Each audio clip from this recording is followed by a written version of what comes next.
Hey, yo, what's going on, you guys? Got a brand new episode of Marvel Yap for you guys today. Today, we're going to be going over the brand new Datamines that we just got released, finally. We're also going to be going over some of our OTA predictions.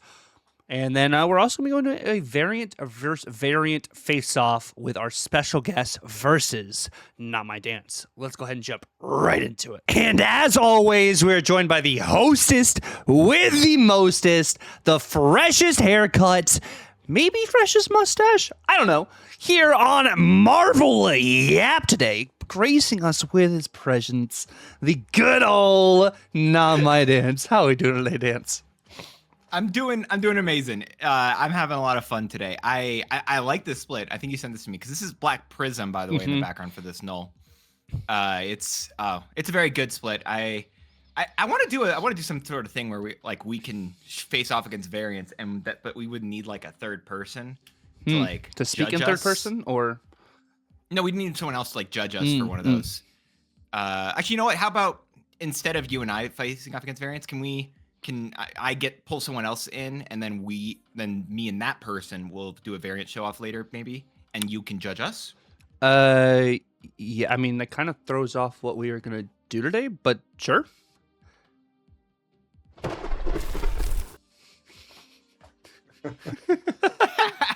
Does it really? That's an amazing introduction, not gonna lie.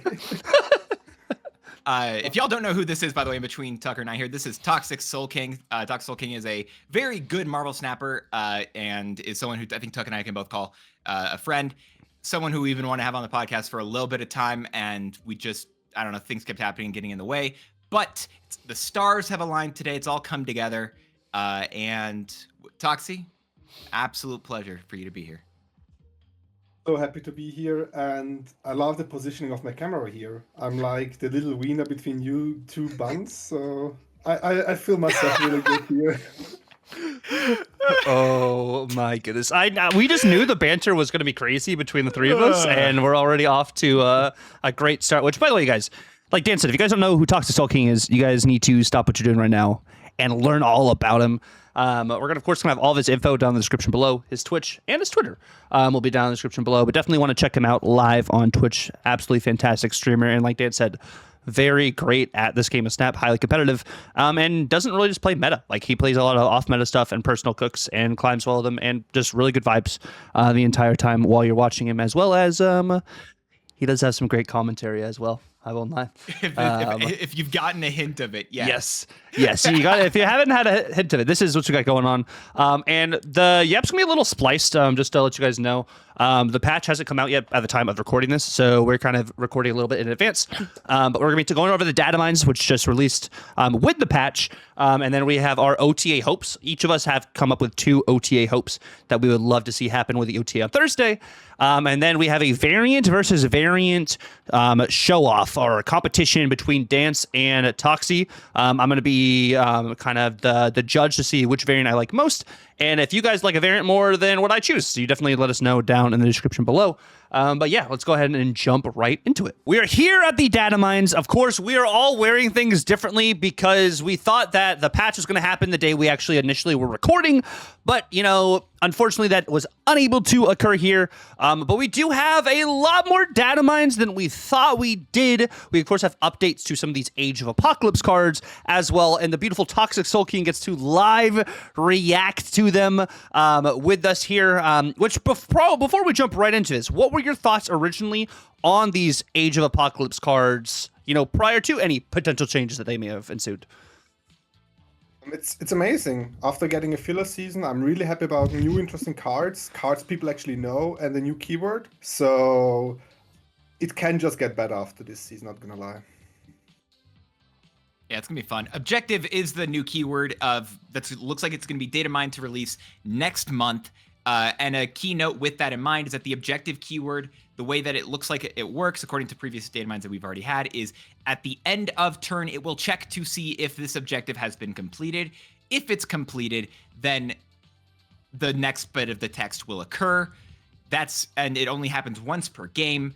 That's just a couple of other like clarification bits that we have received via like data miners, people who are better at getting this information. But that doesn't change the fact that the season pass card for March does look to be Ensaba Noor, who is, this is like, we already hit this before, this is the like the first version, or like Apocalypse's real name, basically. Yeah, I think that's what it is. I don't know the full lore of it, but like when you look at this and like the token card, which, you know, this is a four cost, 5 power card, with the objective, have a full front row at each location, transform into Apocalypse Celestials Chosen, which then would transform into this card, which this looks freaking awesome. Like this very, oh my gosh, yeah. Yeah. And this is base art, with and then so this card is a 4/8, which by the way is 1 more point of power than we had previously had Datamine. With the on reveal ability, swap the lowest power card in your front row at any location with a card from your deck. Now, I think this is a card that I've heard a lot of people were lower on beforehand. It did get an extra point of power. Tuck and I have talked about it already, but Toxie, again, I'm trying to just get your quick opinion on this stuff. Well, how do you feel about Pock? It really looks interesting. There's like a lot of stuff you can try out with, but mainly my first idea is like just dump in like a Shanna, dump in like some 1-drops, and pull in some Flume action for dance, and you will have a great time. It's definitely worth a shot, and it's like an archetype. It will be actually nice to try different things with, and it's not just play these 12 cards and you have the list. You have a lot of playground with him. Yeah, I think that's something cool too, is like, since this is objective, like if this is at the very end of the game, would it swap into the other token and then the on reveal procs also at the end of the game with something in your deck? I think so, yeah. It's like end of turn typically, so it'll be, so if you only have it trigger on turn 6, yeah. That allows, like, yeah, definitely, like Toxie was saying, some interesting like just combo plays. You weren't able to hit what you wanted to hit earlier, so now you're not essentially blinking, because it doesn't say necessarily you're going to get a card with a higher cost from it. It's just swapping with a card from your deck. So I think that'll be kind of, you know, interesting. You'll have some high highs and you'll have some low lows. But for like a season pass card to really just like jump us into like the new objective kind of format, I think that's actually pretty cool. Yeah, it's sick. And then the next card we have, Iska the Unbeaten. So this was previously datamined as a 3/2 with this same ability, end of turn. If you were losing this location, double this card's power. It's now a 4/3 with the end of turn ability. If you're losing this location, double this card's power. Is this still busted? It's not as bad, but like this card's gonna still be busted. I mean, I think there's potential for it. I think at a 3 cost, it was crazier.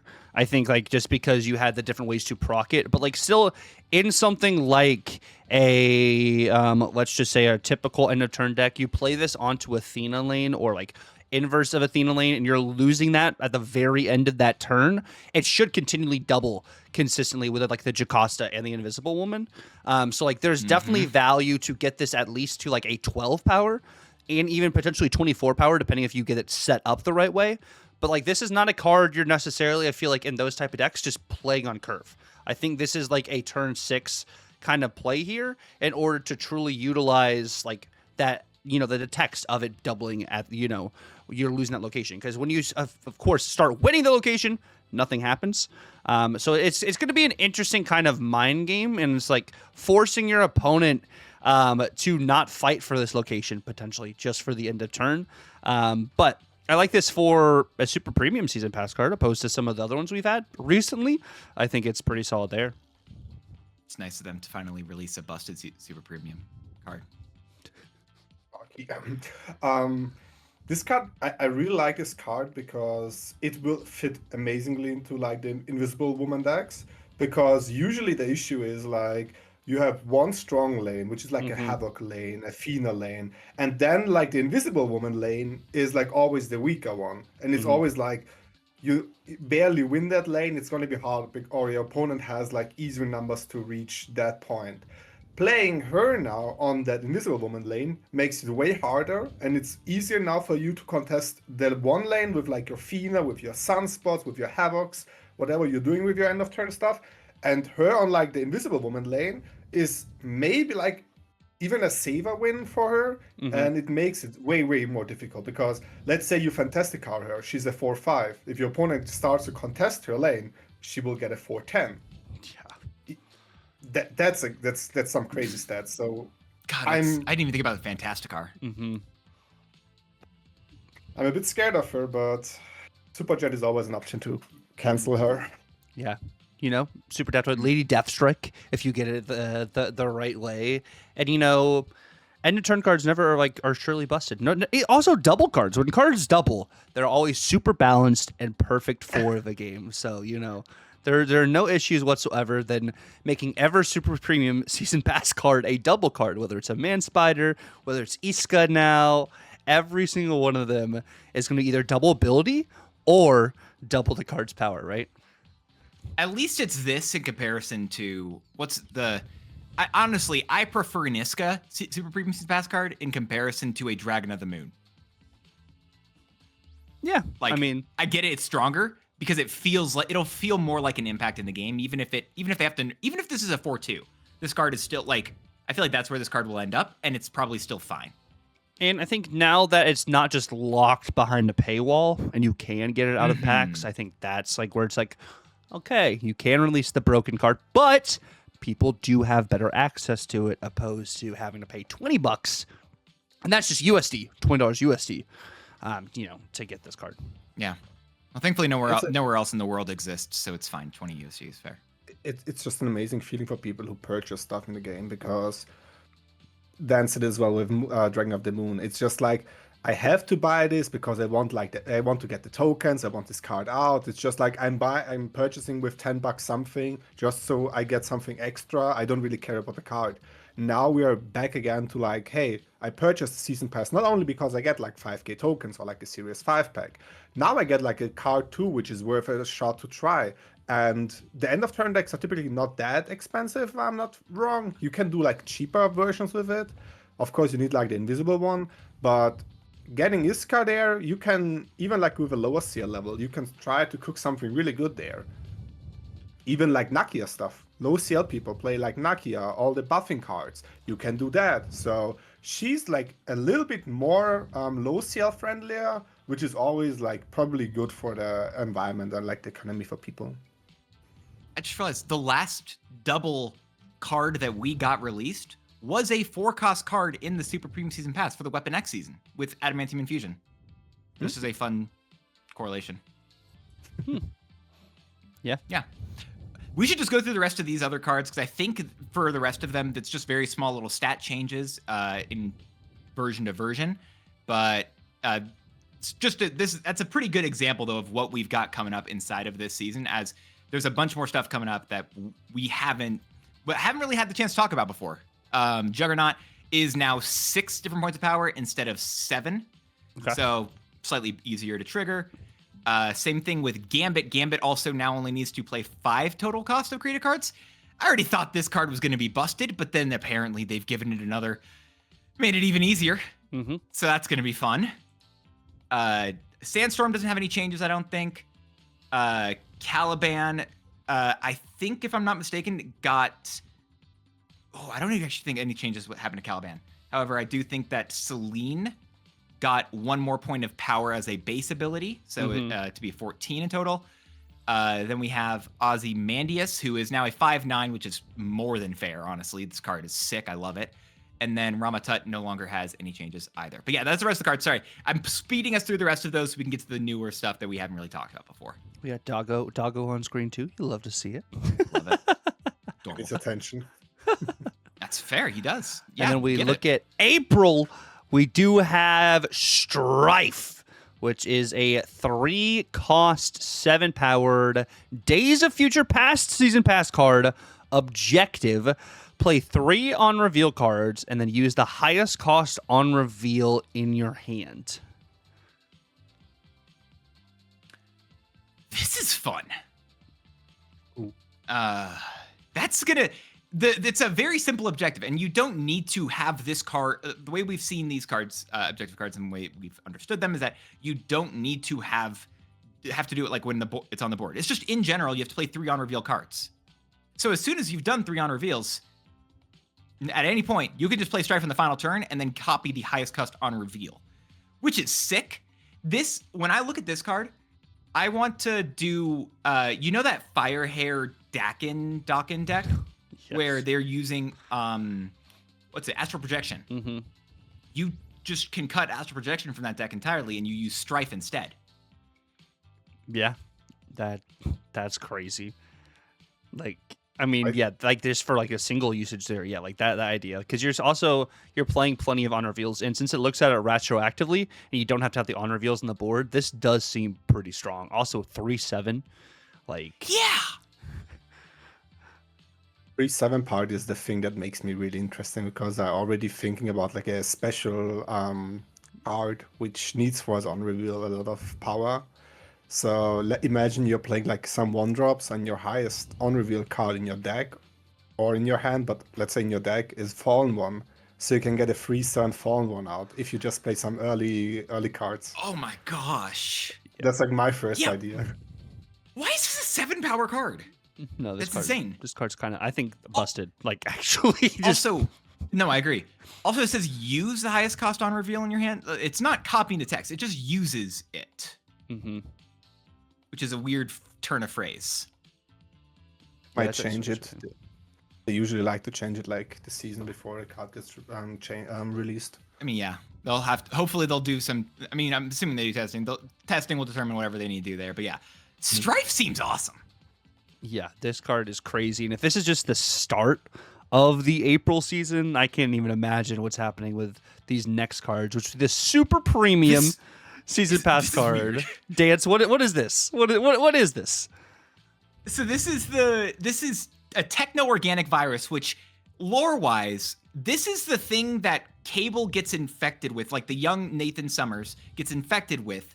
Then he has to get sent to the future in order so that he can hopefully be like taken care of. And so the way that this card works, it says it's a 1-cost card that says on reveal, copy this to your hand with +2 cost. You then infect your other cards here, replacing their text, and the infected cards have ongoing +1 power for each techno-organic virus you've played, which is kind of weird in the way that it's going to work. So it removes the abilities, replaces whatever the previous text was, and just makes it this. However, every single time you try to play this card, it increases in cost. It's a new Sauron card. Oh, that's fun. Since it removes all those negative abilities for those cards, like that actually could kind of go crazy. I love that. Sauron It's is a good also- shot, and like Mobius? the rock. Oh, sorry, stream delay. I was gonna say Mobius, right? You could just play Mobius, and then also you don't have to deal with the negative. Mm-hmm. Morbius, or like you are using like the rocks from the previous season because your rocks don't have an effect, and now you can even buff your rocks more Mm-hmm. when you've just giving Oh, them some viruses. that's Yeah. actually a really fun shout. And Infected Quinjet would work with rocks. this too, because it's a copy of the card. So like that also would make it so it's one less, of course. It is also a 1-cost card, and I think you could use Black Swan, Yeah, probably. because Black Swan does just completely set it to 0, and that's it. Mhm. But yeah, this is fun. This Yeah. is gonna be a weird card. Yeah, this is kind of like, it feels kind of in a sense like Galacti, and just because of like the way it kind of works ish. But of course, Galacti's different. But I think this as a super premium is another one of those ideas. It's like, okay, well, this is a thing that creates a new style of play, and that's what I want. When it comes to like a season pass card or like a super premium season pass card. Not necessarily like plug and chug cards are good. Like, don't get me wrong, but I also want to be like, okay, we have a new deck to play, a new thing you gotta mess around with. I think this is something that you Yes. can do there. I can already see myself playing this like day one and just slamming like a super scroll into my deck, so I get the ongoings of the other one of my opponent. Oh my That's gosh, yeah, yeah, that's fair. super That's scroll fair. Yeah, value. this is gonna be on the if you can set it up specifically. So like you've put all of your you play this onto a bunch of like 1-drops. You can throw a Moonstone on that same lane final turn potentially and get even more power on those cards. Blue Yeah, Marvel who? honestly, yeah, like- this is a really sick card. I'm excited for it. It also, I think it's actually not great, but I actually really love the idea of this card. Yeah, it'll be kind of more niche, but like when it pops off, like it'll be crazy. 100%. Ooh. All right, Toxie, give us Wolverine. Objective, this has 6 or more power. Give one of your cards at each location +3 power. Oh. It's a 4/3 stat line. Ooh. I mean, so I just have to admit, like, the variants already look amazing. Like, I see a card again, and I'm feeling like back in the days, I'm seeing a card and I'm getting excited because just like the vanilla variant is already amazing, and it makes me want to play a good-looking card. True, that's how I feel if you had a card in the game. It's a very fun. It's a very fun card. I love the idea of it. Also, third version of Wolverine. Why not? It's true. Or fourth, fifth, depending on if you count X-23 and Dakin. But this is. It's very simple. It's also, it can buff itself with the second ability. Again, it doesn't say other, which is a notable thing here. So all it requires is give this card extra power in some way, and however that is. And if you do that, you get to add an additional 9 power on the board. Yeah, that seems pretty good. I mean, you do this in Cerebro 3, right? Yeah, no, you don't do this in Cerebro 3. Okay, because it would be just really, really bad. But no, I think this is cool. It's another one of those +3. You know, +3 is never busted. So, you know, we'll see how that goes. So, but that's cool. I think like this will be free interesting. +3s are free +3. You know, but like you of course the question have is to how buff free is Wolverine. this +3? You have to buff Wolverine first in order for it to happen. And I mean, there's so many different ways to buff it. Iron Lad this card. That's all. Then you get the trigger immediately. Done. Huh? I'm curious, how does like a Victoria hand work with it? Like, let's say you copy it and you have like an ongoing card which buffs it. Is it still his power, or does it has to be like the base power? I'm assuming it'd be his power still. I think it'd work if you copy him. Which actually, there's another card we'll see here in a moment, right? That you'd be able to do it. Yeah. Yeah, this card's fun. And then the next card we have is Ascani's Son. Ascani's Son, which is a Series 4 card. 2 cost, 3 power. Activate. Create a 1-cost card at another location. Increase the cost each time you're winning here as the turn starts. That's a weird ability. Yeah. But it does the fun stuff that I've talked about before that I really enjoy, where it gives you a mini game basically and forces people to care about the earlier game for playing for priority for whatever location continually. Because if I'm just ignoring Ascani's Son's lane, then all of a sudden they can create like a 6-cost card at the end of the game, or not 6 probably. It'd be 5 or 4-cost card at the end of the game. It's really good still. Yeah, this is interesting.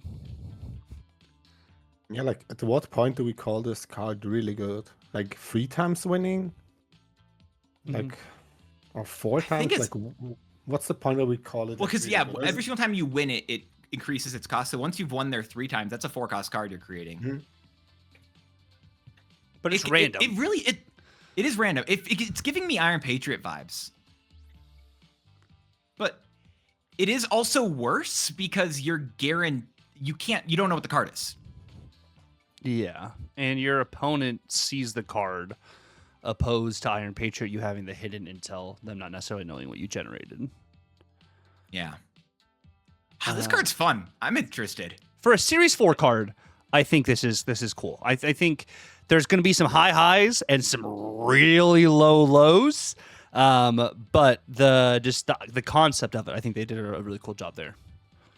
Oh yeah. I mean, like even power and energy wise, like you play a 2-drop and best case scenario you get like a 3/5 or something, or like a 3-drop. So you can already argue you got like a 2/8. You can't argue about a 2/8. Yeah, that's a fair point. Yeah. And a lot of these objective cards too are looking at like created cards on the board or cards that have different power. So I think that also is a good benefit for into the new card type and everything too. So that'd be actually pretty cool there. Next we have Archangel Horseman of Death. The card art of this is absolutely crazy. A 2-cost, 3-power objective. Your cards are destroyed 4 times. Resurrect 1 here with +4. No, your cards are Yeah. destroyed 4 times. So if you destroy 4 cards, you resurrect 1 with +4 power. This is a really weird card, and I love it.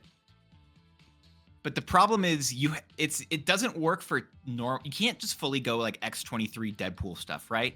Because you need to get rid of the card in order to get the value out of it. So you want to make sure you're destroying cards that actually are truly destroyed. Maybe Phantom X kind of stuff here. Dude, I was thinking Phantom X. I don't know why. I feel like... What if you just play a card, or like you play a deck where you exactly just destroy 1 and resummon it? Let's go back to like the Daken deck. You're playing some destroy thingies, and then you do like the Archangel, and you get your Daken back.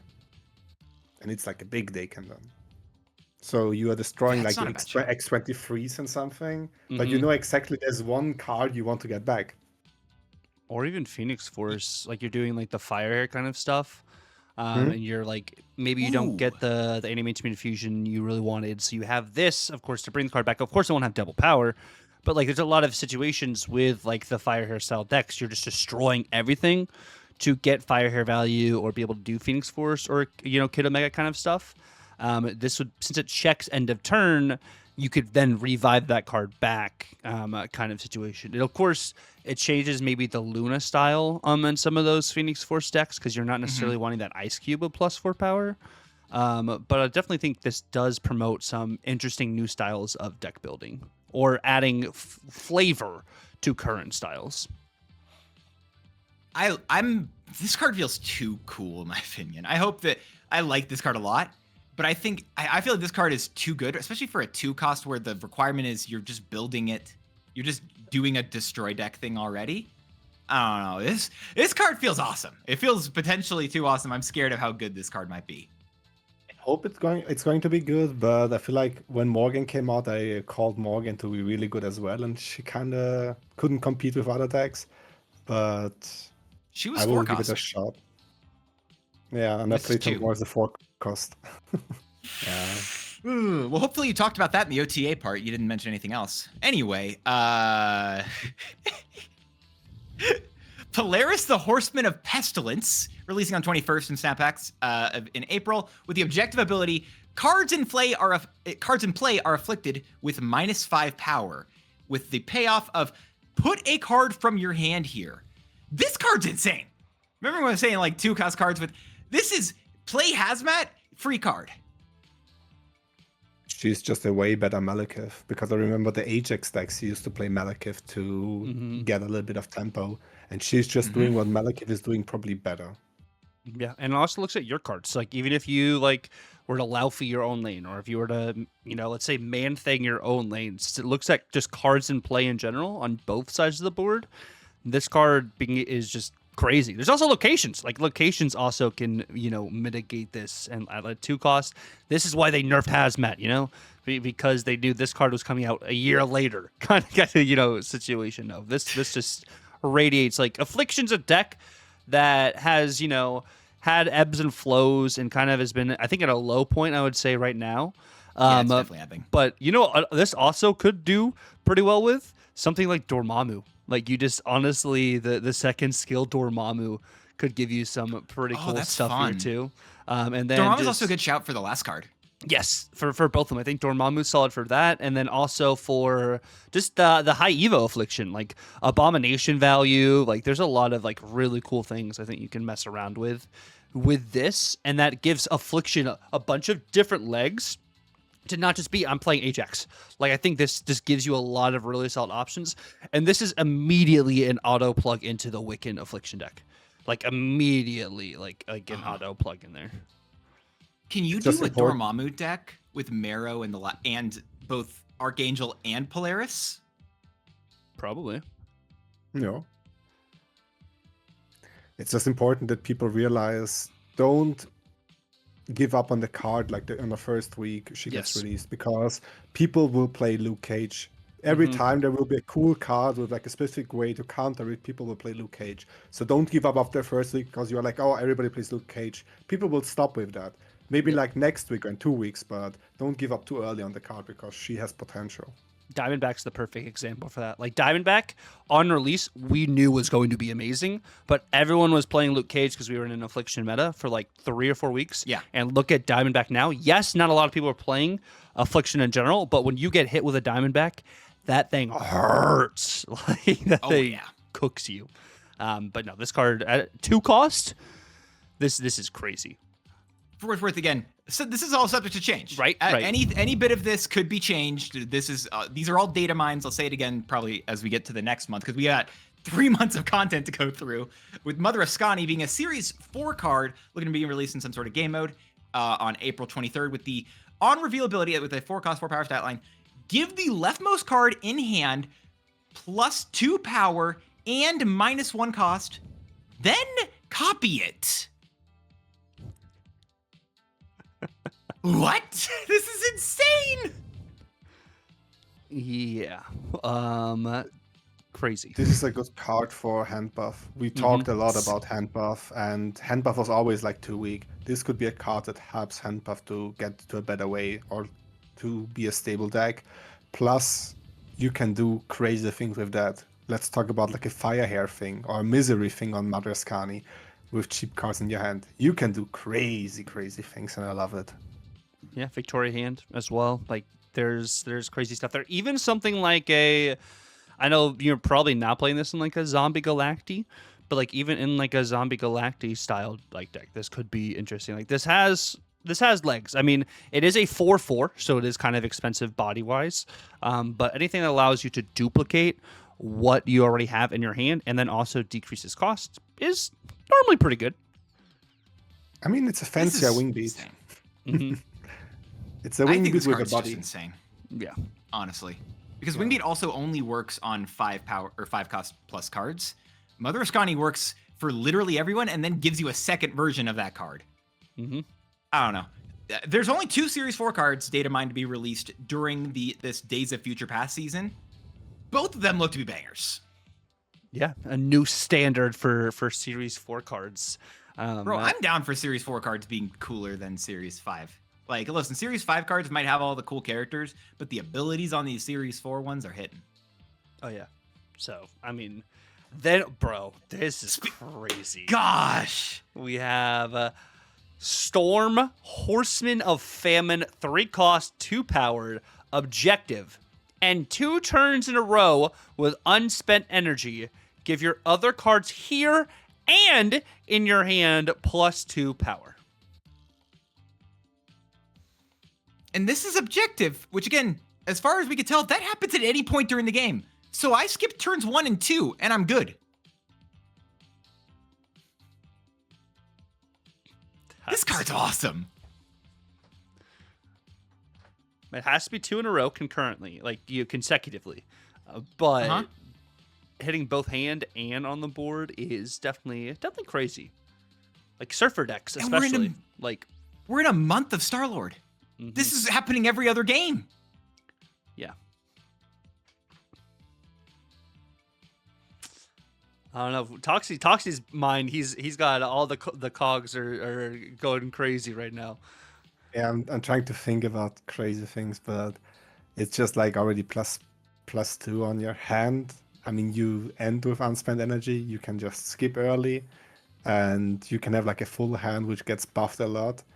Plus, again, like art-wise, this variant looks amazing, and I like that it's fitting to like Horseman of Death. Yep. That it fits to like the basic card we have in the game because it's of course her hand as well, but it's her lane, and Storm is flooding her lane. So again, like it's fitting to like the basic card, and I really like that aspect. It's not like something crazy that's nothing to do with Storm, plus it's the same stat line as Storm had. I really like the idea behind it, and it will have a lot of different play patterns. This has to be a good card. I can't imagine it's not going to be at least solid. Yeah. So that's, I think, every single card we've got for April. And before we go to May, I'm going to ask just real quick, favorites, just whether it be power or like just a build, like, or art, whatever. Favorite card that we've have data mined, subject to change in April. What's that for each of you two?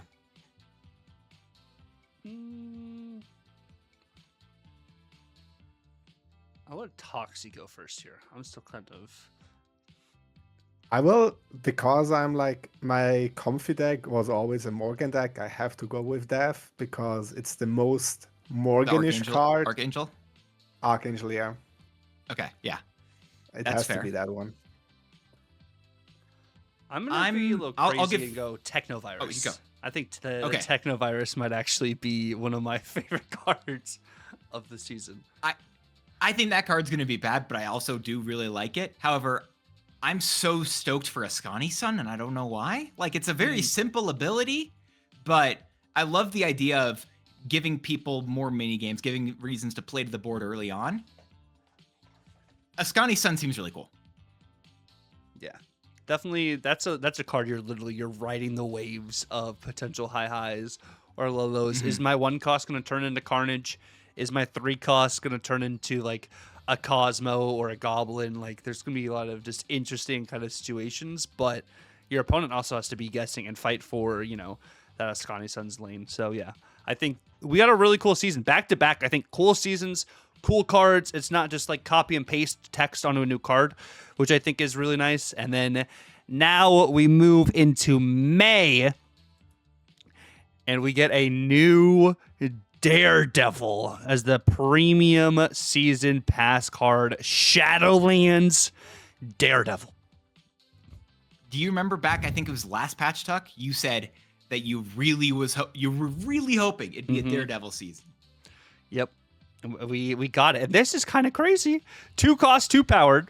On reveal, shuffle 3 demons into your deck. When you draw a card with 6 or more power, Daredevil gets +2 power.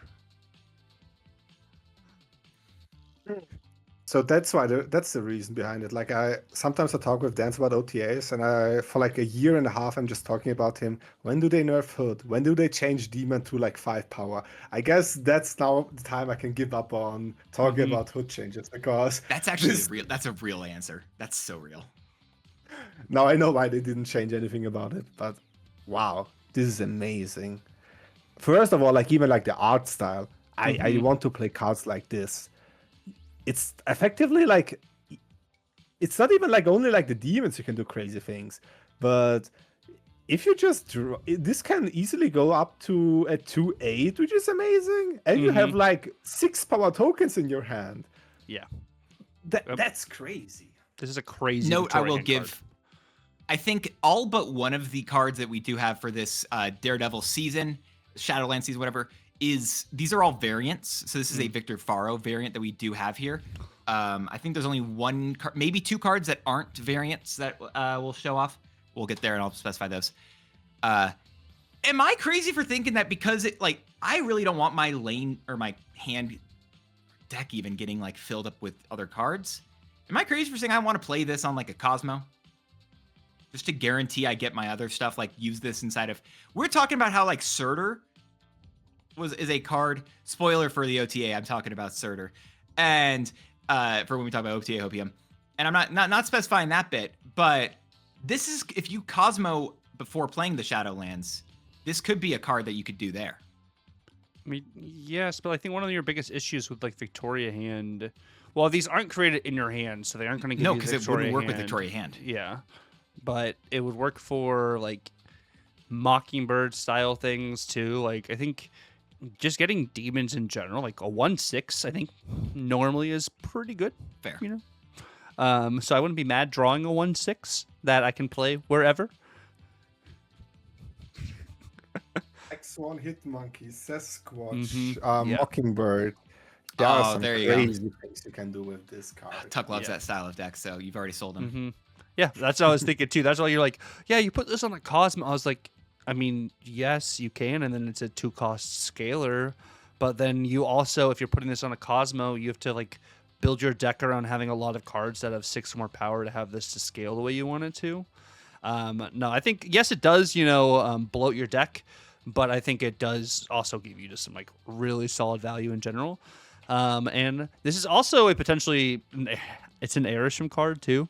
If you think about it, there's a lot of like instances where Airshim will allow you to kind of draw cards that have I hate it. 6 or more power, or even like this also is not a bad Sauron card either. or like a Scar kind of card, like you're talking about too, like when it comes to like Surtur and stuff. Like this also gets a lot of value from those style decks too.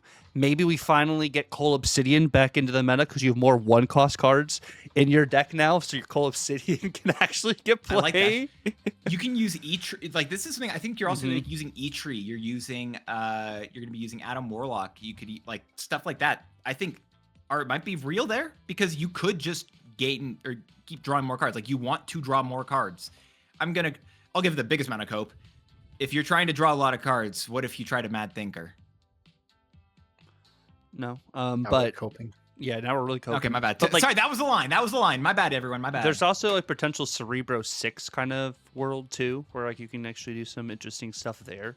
But Sold. yeah, I think this card is actually gonna be pretty cool. Of course, like we said, like not drawing cards you really want to, you know, it definitely hurts sometimes. But this isn't necessarily like you're skipping a draw like a Shang-Chi Master of the Ten Rings kind of, you know, situation there. Fair stuff.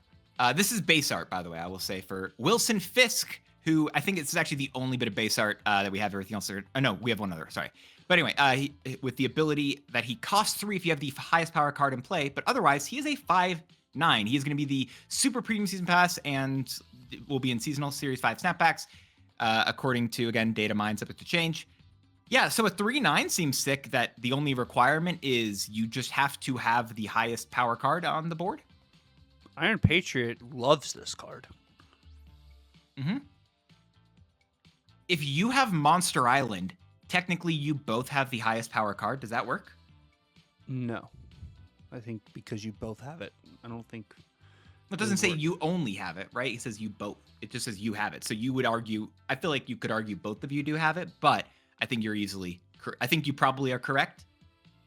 But I just think like when you're playing Iron Patriot and you neutral a location, you don't still also like win that location. It's kind of like the way I'm looking at it. Like that's more of a neutral opposed to you by yourself having the highest powered card.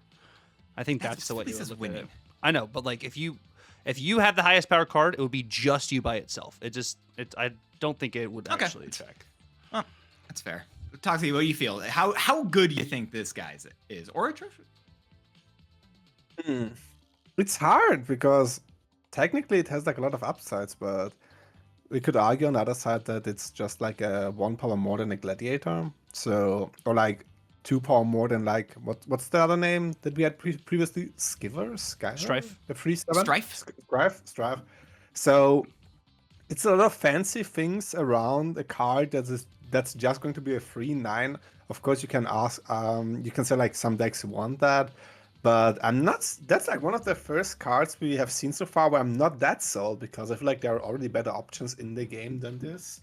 But I'm ready to get my mind changed. It's not a bad Wiccan card either, potentially.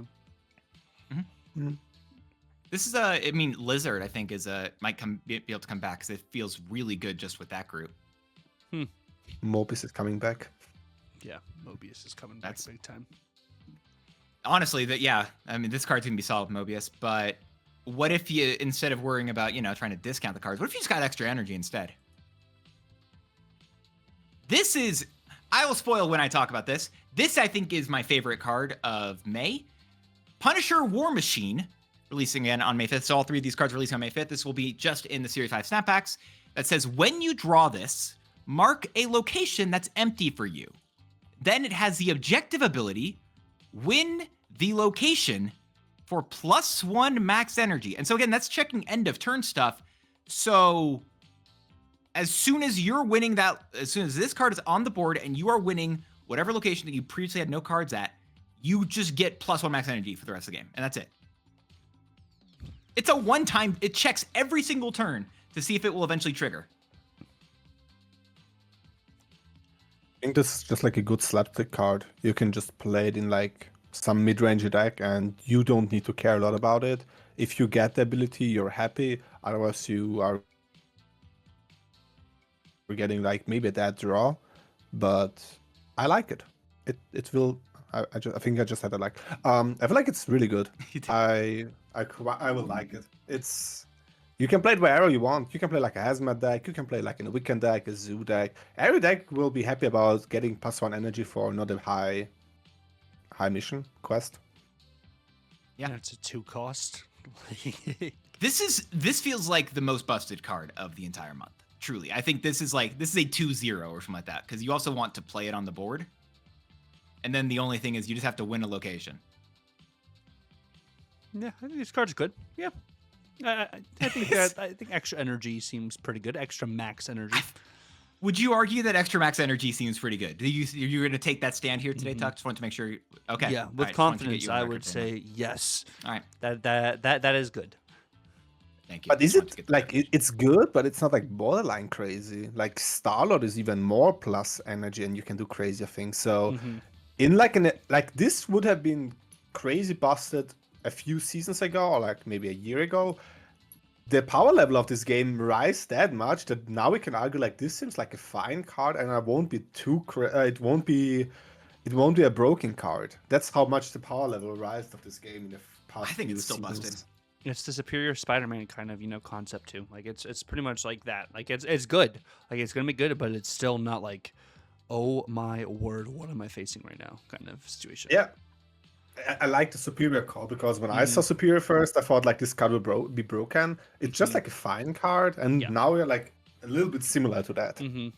Yeah, but good card nonetheless. And the next card we have is Muse, which is another Series 5 3 cost 3 powered card, ongoing, plus 3 power for each location a friendly card has been destroyed in.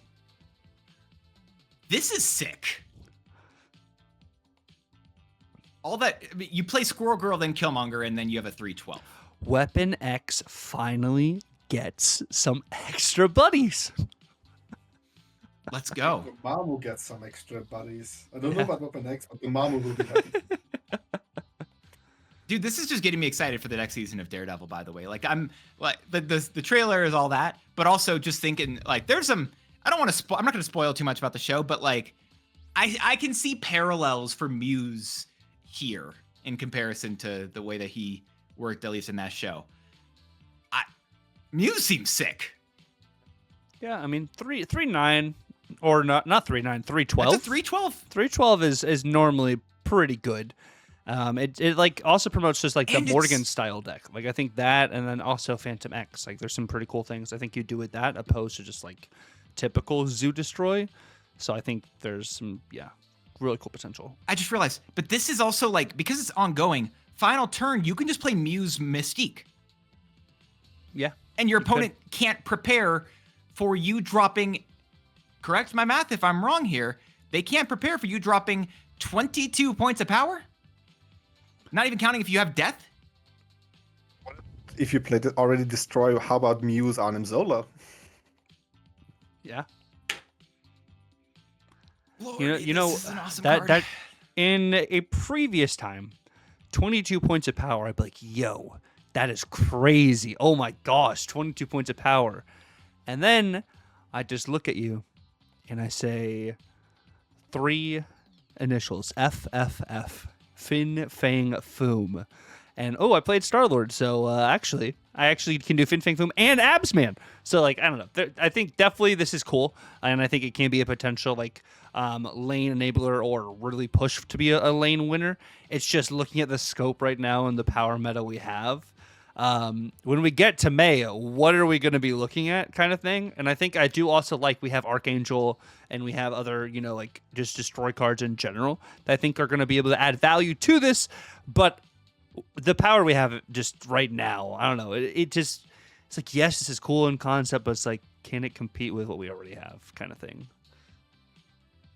Can I just argue about the next card then? Because I think this is the only other card I think that we have like base art for. Do you want to talk about power creep or just like how powerful people are really going to be paying for cards?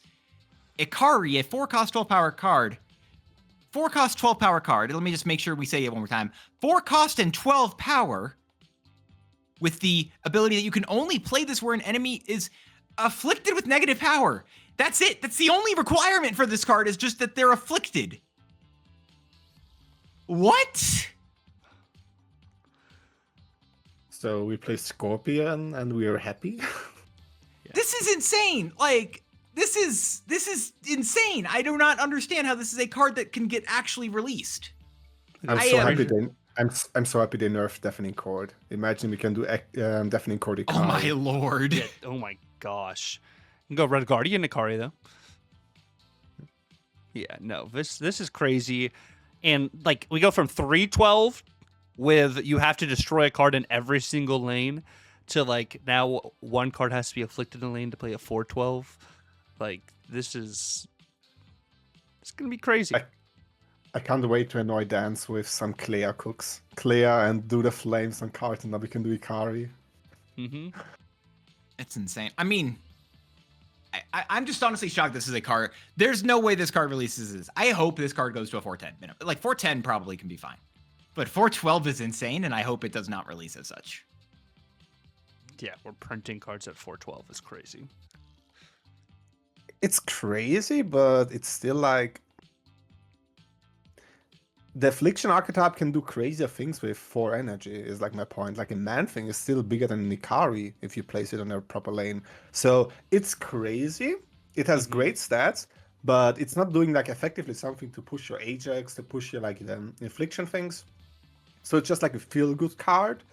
I don't know if we're too high on this, because the archetypes he wants to be in are doing better things sometimes, but it's definitely worth a shot in like some, as I said, some Clea decks maybe, but Wasp, High Eva Wasp. That's something. You do have to play the cards in advance, right? So you have to have it afflicted in advance before stuff works, right? This isn't like Cole Obsidian, who just cares that there is a card that is 1 cost that is at least staged there.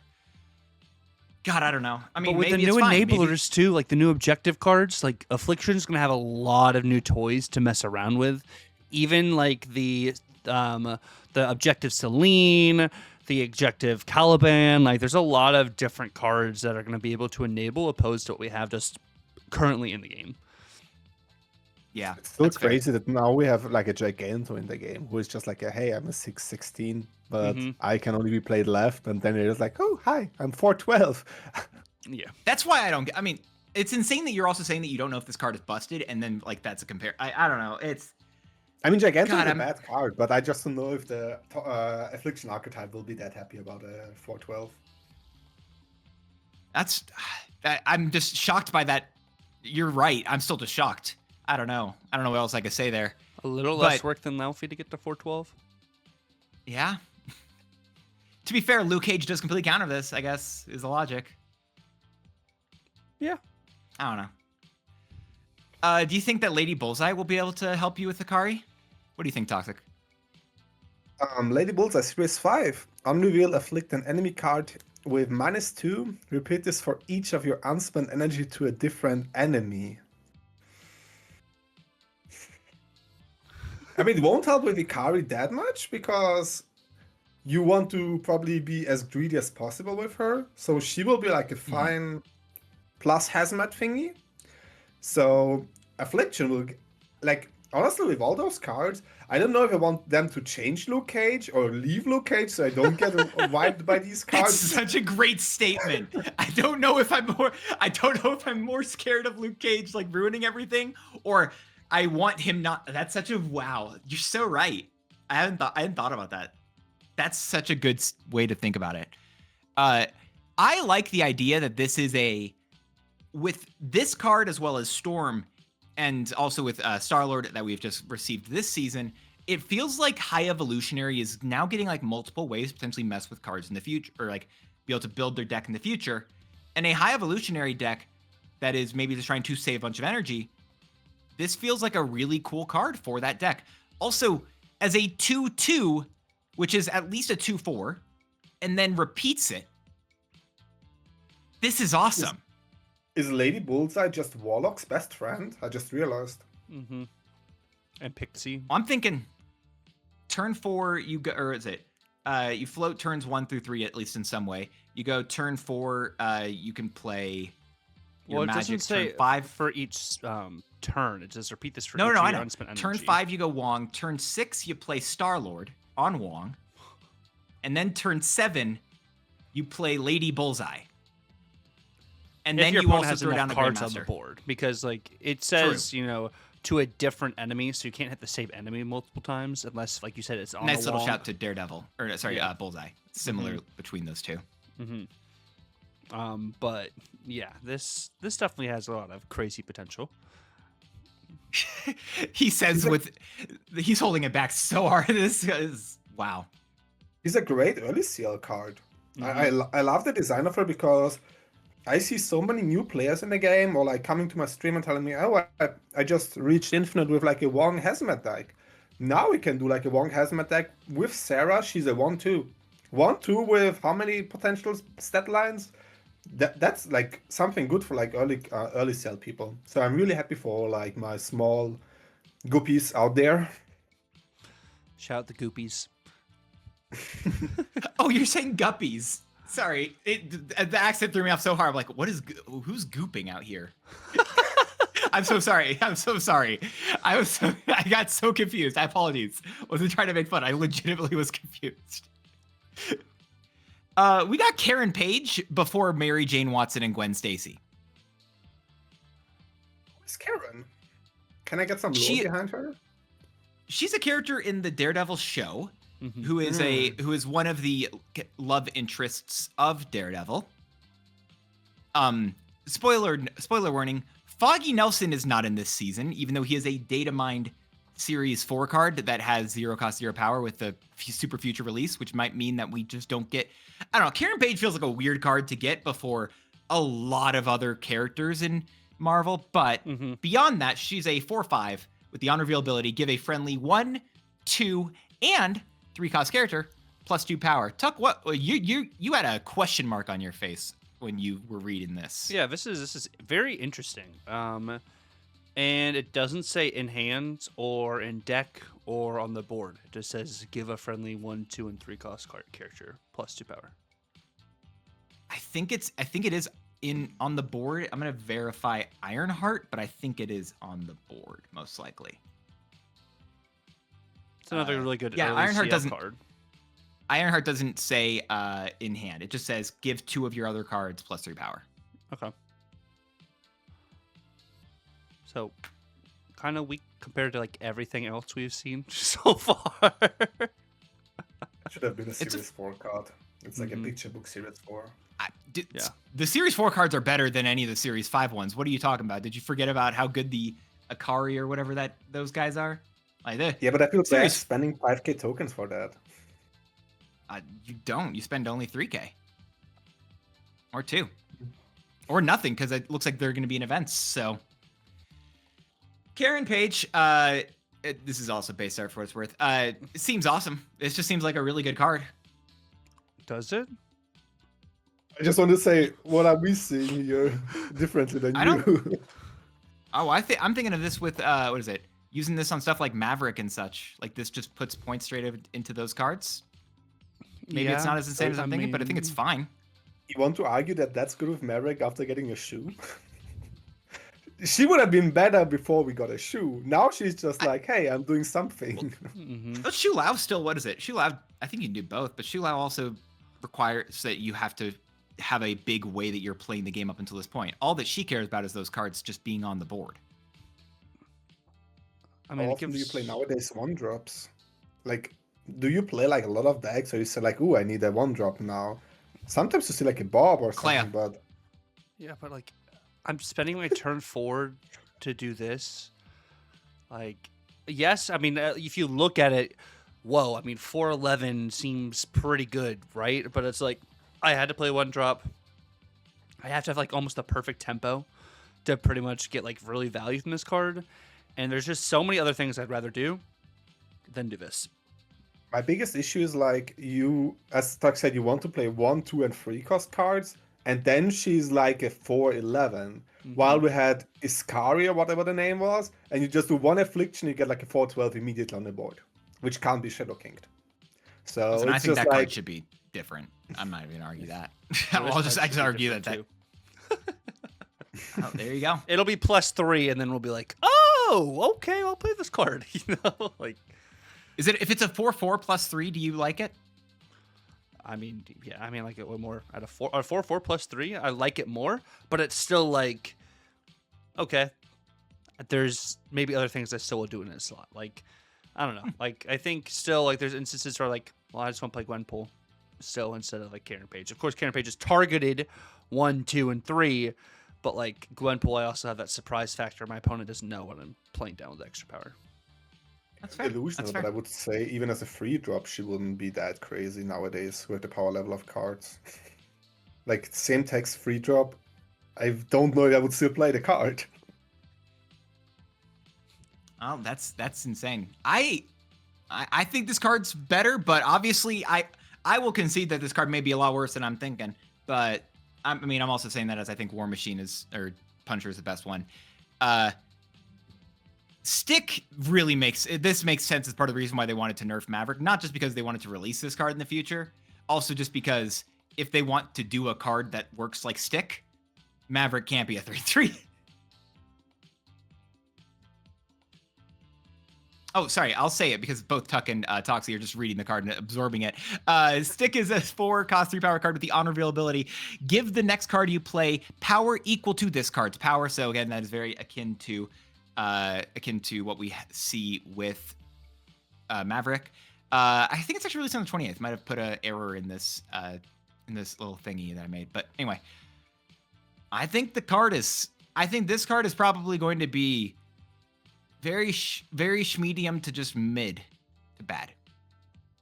I'm somewhere in that group. I'm a bit confused how this card works with like a shoe. So you play Stick and you play shoe.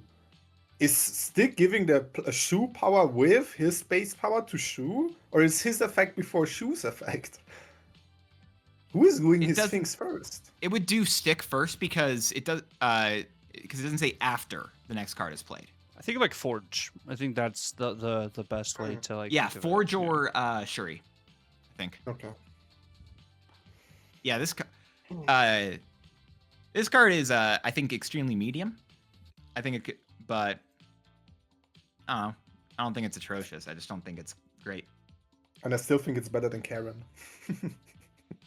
Dang! All right, my bad. My bad for thinking that Karen was interesting. I'm just more annoyed about the fact that we have Karen Page in the game and we still don't have Mary Jane Watson. This is a cool Galactus card. I forgot the names again, but we have Galactus like card, the one who is giving +1 power and -1 cost and doubles a card. And now we can do like that card with a Stick, for example, or Stick with a Wing Beat. It will get plus power.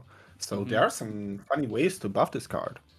Yeah, even like it's weird. Like this isn't like what you would want to do, but like even like a Man Spider. You think like how Man Spider is pretty good with Maverick even sometimes. Like you'll have good instances with this. I'm glad this is a Series 4 card. I'm glad this is not something they're labeling as a Series 5 card.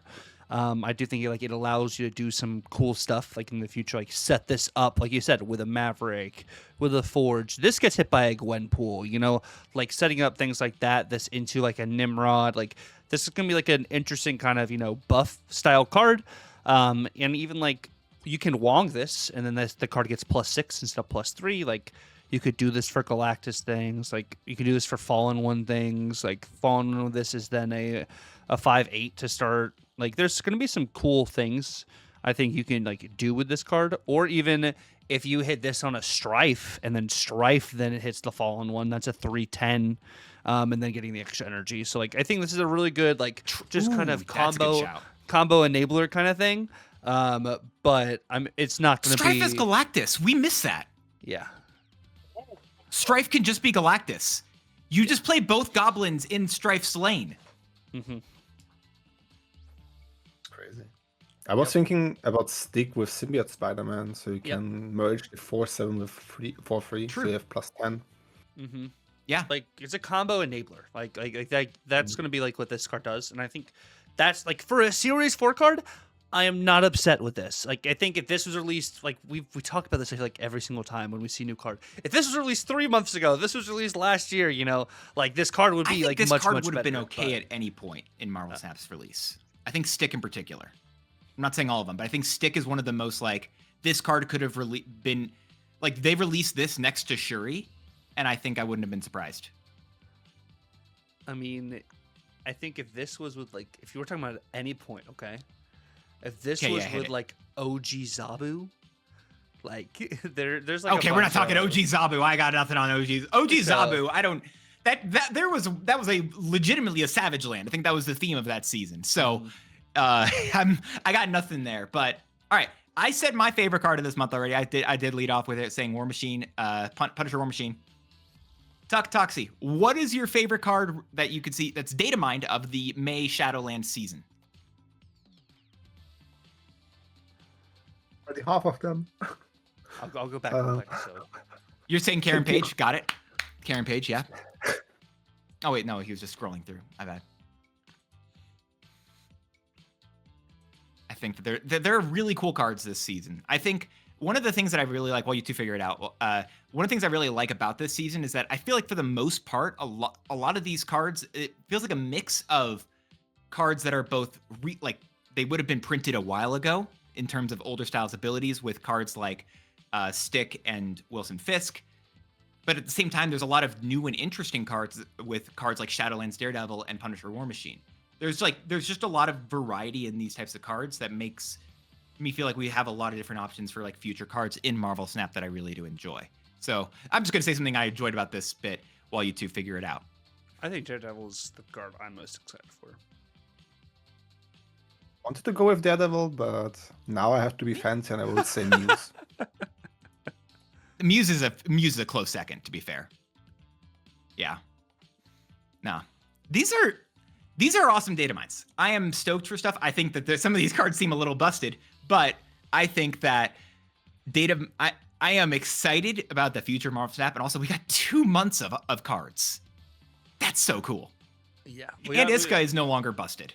Yes, we got a bunch of cards right here with the data mines. This is a pretty long segment for us today. We're gonna jump right into our OTA Hopium, which who knows? Maybe at the time of this releasing, some of these might be close to.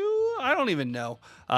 There's so many days that have gone, through whatever's been happening that we're just maybe hoping that these exist. But we're thinking power creep in general as we were talking about all of this. So maybe some of the cards we think get adjusted today or just in the future. But yeah, let's go ahead and jump right into it. The first card we have on the docket today by Toxie himself is going to be Infinity Ultron.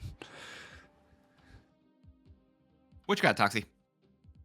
So Infinite Ultron used to be, or is, one of my favorite cards. A fun fact is I played in every Golden Gauntlet, and there was always like a question, tell us something about yourself and some funny things, and what's your favorite card.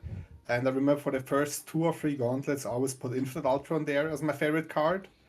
I just love him because he's a little bit like a surprise factor. You don't know as an opponent what your opponent got there. Maybe he high rolled you and he got the good stones. Maybe he got the bad stones. The only bad thing about him, which I don't like, there are way more bad stones than good stones, and they're like really situational. So I kind of wish that we don't exactly work on Ultron himself, but we help a little bit of the weaker stones. Okay. Which stones here? Because I feel like I have one stone I know I've always hated personally, and just in terms of the way it works in comparison to everything else. But what stones are you thinking personally? I mean, the first of all has to be the blue stone. The space stone is like, the moment you get him down, it's usually always too late to do something good, or your opponent's field might be too full, or like you throw a bit like the Ultron lane if you don't buff him enough. So I always kind of dislike this space stone, even like the fact that he's the biggest power-wise. It's just not enough to help him. That's fair. Nah. I mean, so do you want is it different ability? You want power? What are you feeling personally on the space stone, right? I would say I feel like the first or the easiest way is to just go a little bit up with power. So get him like 2-5 is like a good stat line for a 2-drop. Make it just like higher than the vanilla stat line for 2-drops and see how he's doing there. And then you can argue like Space Stone X, Victoria Hand, or some buffs could be useful. But it definitely needs some love.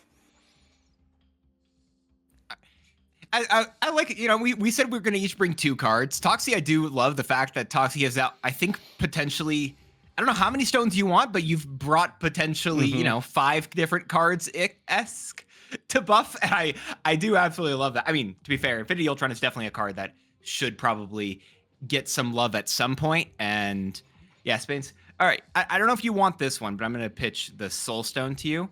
Because one of the things that always annoys me is that a lot of the other stones, they want extra space with the Reality Stone and the Time Stone both pulling cards, or like making cards or pulling a card.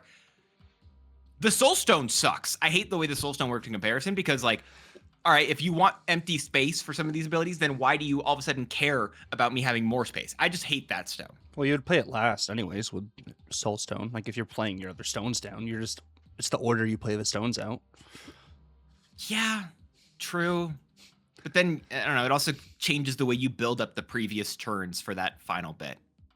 Just like the thing I like about it, it's the counterpart to the other stones. Like red stone is summoning, green stone is summoning. So the counterpart of summoning is buff the full lanes. So that's like the aspect I liked about this one specifically. Okay. So then which other ones do you want to... Is it just the space stone? Am I wrong about the soul? Like what other ones do you not like here then? Yellowstone is really good, like the Mind Stone. I like the ability because you can play a lot of different things with it. It has obviously synergies with the other stones. Power Stone is amazing. You can buff him 2 times, so they should not. I mean, they could touch Power Stone. I don't mind having a stronger one, but I feel like Power Stone and Yellowstone are like perfectly fine. Redstone is a fine-ish thing, but it always feels awful if you get like the redstone and no purple stone, for example. But you can work with that. And then we are getting like to the trickier parts. The soul stone, like the orange stone, it's like the counterpart, but the payoff is not big enough. So I could see there a stats buff too. Make him like a 2/4, make him buff more. Yeah. Or targeted. Like I would love if it was targeted. Ooh, that's good. That's a good idea. Yeah. And Greenstone, maybe like, it's hard to code that, but it feels awful if you pull always the weakest cards from your hand. Like, it's different than like a somehow Dragon do Lord. like a wording. Yeah, this is like currently that. just the exact same text as Dragon Lord, right? But it's different because Dragon Lord, like, you're building your deck with bigger cards, so you get the better value. Whereas, like you're saying, you're playing this in like a Victoria hand deck, so your Time Stone, you're not necessarily pulling that really big card you want to pull because you're building your deck differently. So like the value, and you're not guaranteed to get Time Stone every single time. So that also gives you like the difference for that deck building aspect.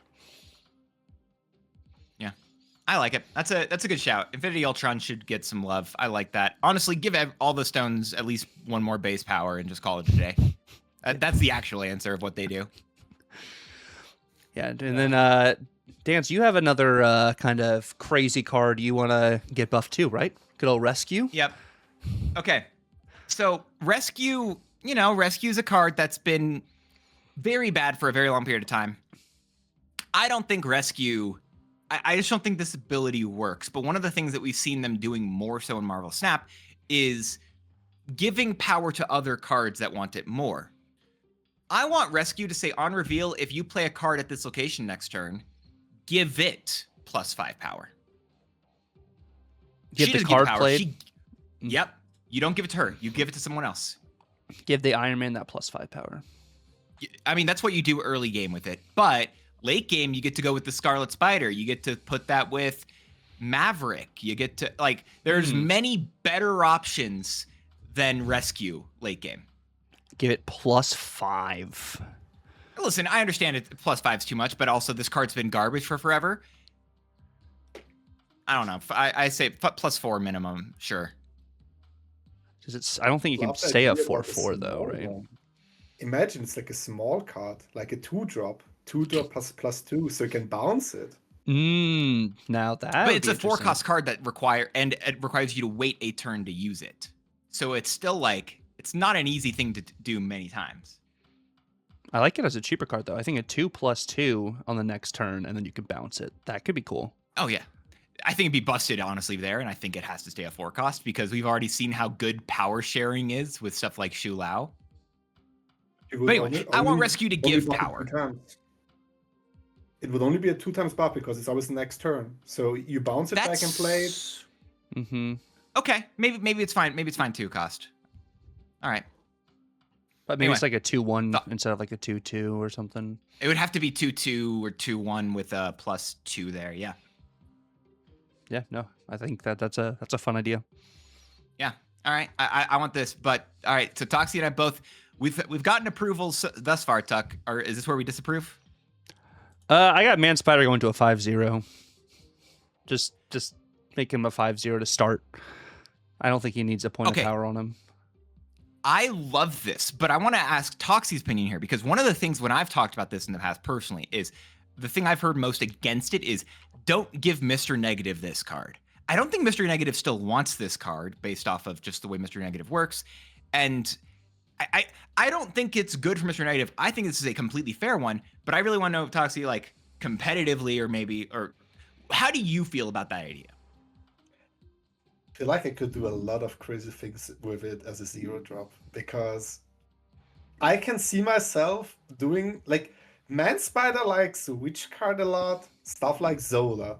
And now we're talking about, let's say, negative with Airwalker Destroy. You have a Zola there too for your Man Spider. You can do some crazy shenanigans with that. So I would be a bit scared, but maybe not that much, because we could argue like a 1-5 should be played as well in negative.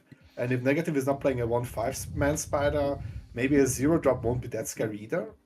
But I can see myself doing a lot of crazier things with it. So all right. So make him a 6 drop instead? Instead of just give him a power reduction? Just kill him like Taskmaster. Why would you? Taskmaster's being played nowadays. He is. I don't know where you're doing playing. Big things. Yeah, sorry. You live in the EU servers where you only play against bots and talks and atrocious things. Out here, America's it's pretty solid. America's cooking. America's Apparently. cooking. Just like this next change that Toxie has for one of his long lost loves. I'm good. No, I mean, so you're what? It becomes a 7 cost card, same ability. We have to argue, first of all, we all saw the female Loki variant. So we have to give love to that variant, first of all. Like, we can't have one of the best variants in this game, and it's just like, yeah, why should we play this? We need a reason to play more female Lokis and not throw. But I kind of want to get some, like, my idea was you made that obvious. do some Loki stuff, like the old Loki, with the card draw, but I would like to see it more like a faster option. Like either buff the card +1 or reduce its power. So if you draw it, it's still not that cheap. Plus, Loki has always a hard time against combo decks. Like, for example, back in the days, this card was one of the hardest matchups for Loki. That's why this card had amazing stats when Loki was meta. And in a meta game where a lot of people are trying like crazy stuff, like Man Spider things, I still see some negative opponents, a lot of rampish cards. I feel like sometimes Loki won't catch up with those combo decks. So we could argue like a Loki buff could be still fine with the direction Second Dinner aims to, which is like more combo things. Second Dinner like Sandcastles, so why not give me back my Loki? I wonder also, like, this kind of situation, like, if this is something we could do in an OTA or if it'd be like a patch kind of thing. Like, I wonder, like, for Loki in general. But I like the idea of Loki not being old hand Loki. Like, I think that Loki is something we just can't have really back, unfortunately. But the deck aspect, so it's not, I'm 100% going to have all your cards reduced. And we are in more of that ramp style combo meta, like you're saying too. So like, even if I do hit that high roll, it doesn't necessarily mean I'm going to be able to catch up to what you have going on. And like, people are also playing Pixie, and that also makes it tough into some of these Loki matchups because you're building your deck around Pixie shenanigans. So I think like this is one of those cards like right now where we're at in the meta could be actually interesting to come back to where it is, because we're not too much of a super straightforward power linear style deck. We're literally in an energy style deck. What am I going to be able to do with this crazy amount of energy? Whereas with Loki, like, you're kind of still in that point building up to, am I going to be able to also utilize that energy based on whatever I generated with Loki? So I think there's definitely a world where we could get something like this back. I'm just curious on if it's something we could do in an OTA, or if it's something we'd have to wait for like a patch kind of thing. But I like the pitch that you've, given us here. I do think they could do this in an OTA. I think because they made the previous change to Loki in an OTA. I think it's only animations typically that make it so that they can't do it in a patch. However, so like, what's the cost of this card? Like, what's the cost and power of it doing? Because then it's same ability, right? Replace your deck with your opponent's starting deck. Give those cards -1 cost or +1 power, then draw a card. What's the what are the stats on that version of Loki? Would it be too similar to Fastest if we just throw it like a free? I don't hate it as a 3 cost. I think a 3 cost. No, I was honestly thinking you were going to argue like a 2 cost, like a 2/2. And I honestly was on the fence more of it on a 2 cost. I wasn't completely no or completely yes. I think a 3 cost I think is totally reasonable. I don't think we can go back to the 3/5 Loki. So I think 3/3 I think could be probably pretty fair. Yeah. All right. I knew you were bringing Loki, and I was ready to say no. And for some atrocious reason, I'm willing to say that I'm potentially okay with that idea. I don't know why I'm agreeing with this, but I mean, Tuck's right though. It's a different type of meta entirely. It's like a meta where we're trying to do. It's big combos. And this would be energy. a risk. I want OTAs with risks. I don't want just +1, -1. I want us to have something that can flip the meta on its head. So it's not just, we're only a week into the season, to be fair. We're only a weekend. People are trying to play the best stuff they can to hit infinite. I get it. But I want like a change. I want to feel like, yes, now we can truly deck build with something else. Like Loki implemented a variety of different decks, it still felt like. Yes, Loki still was kind of tech slop, but there was also just like fun Loki card generation things. And like, that's what I like, is like when the meta doesn't feel like, well, I can try this, but Foom.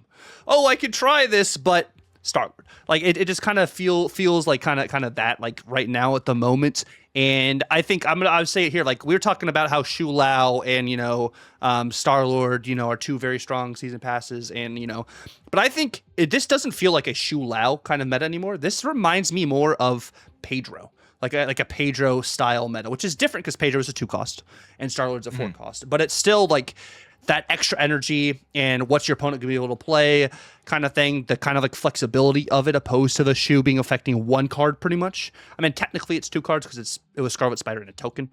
But I think that the Pedro aspect of it feels like this card is just really, really good.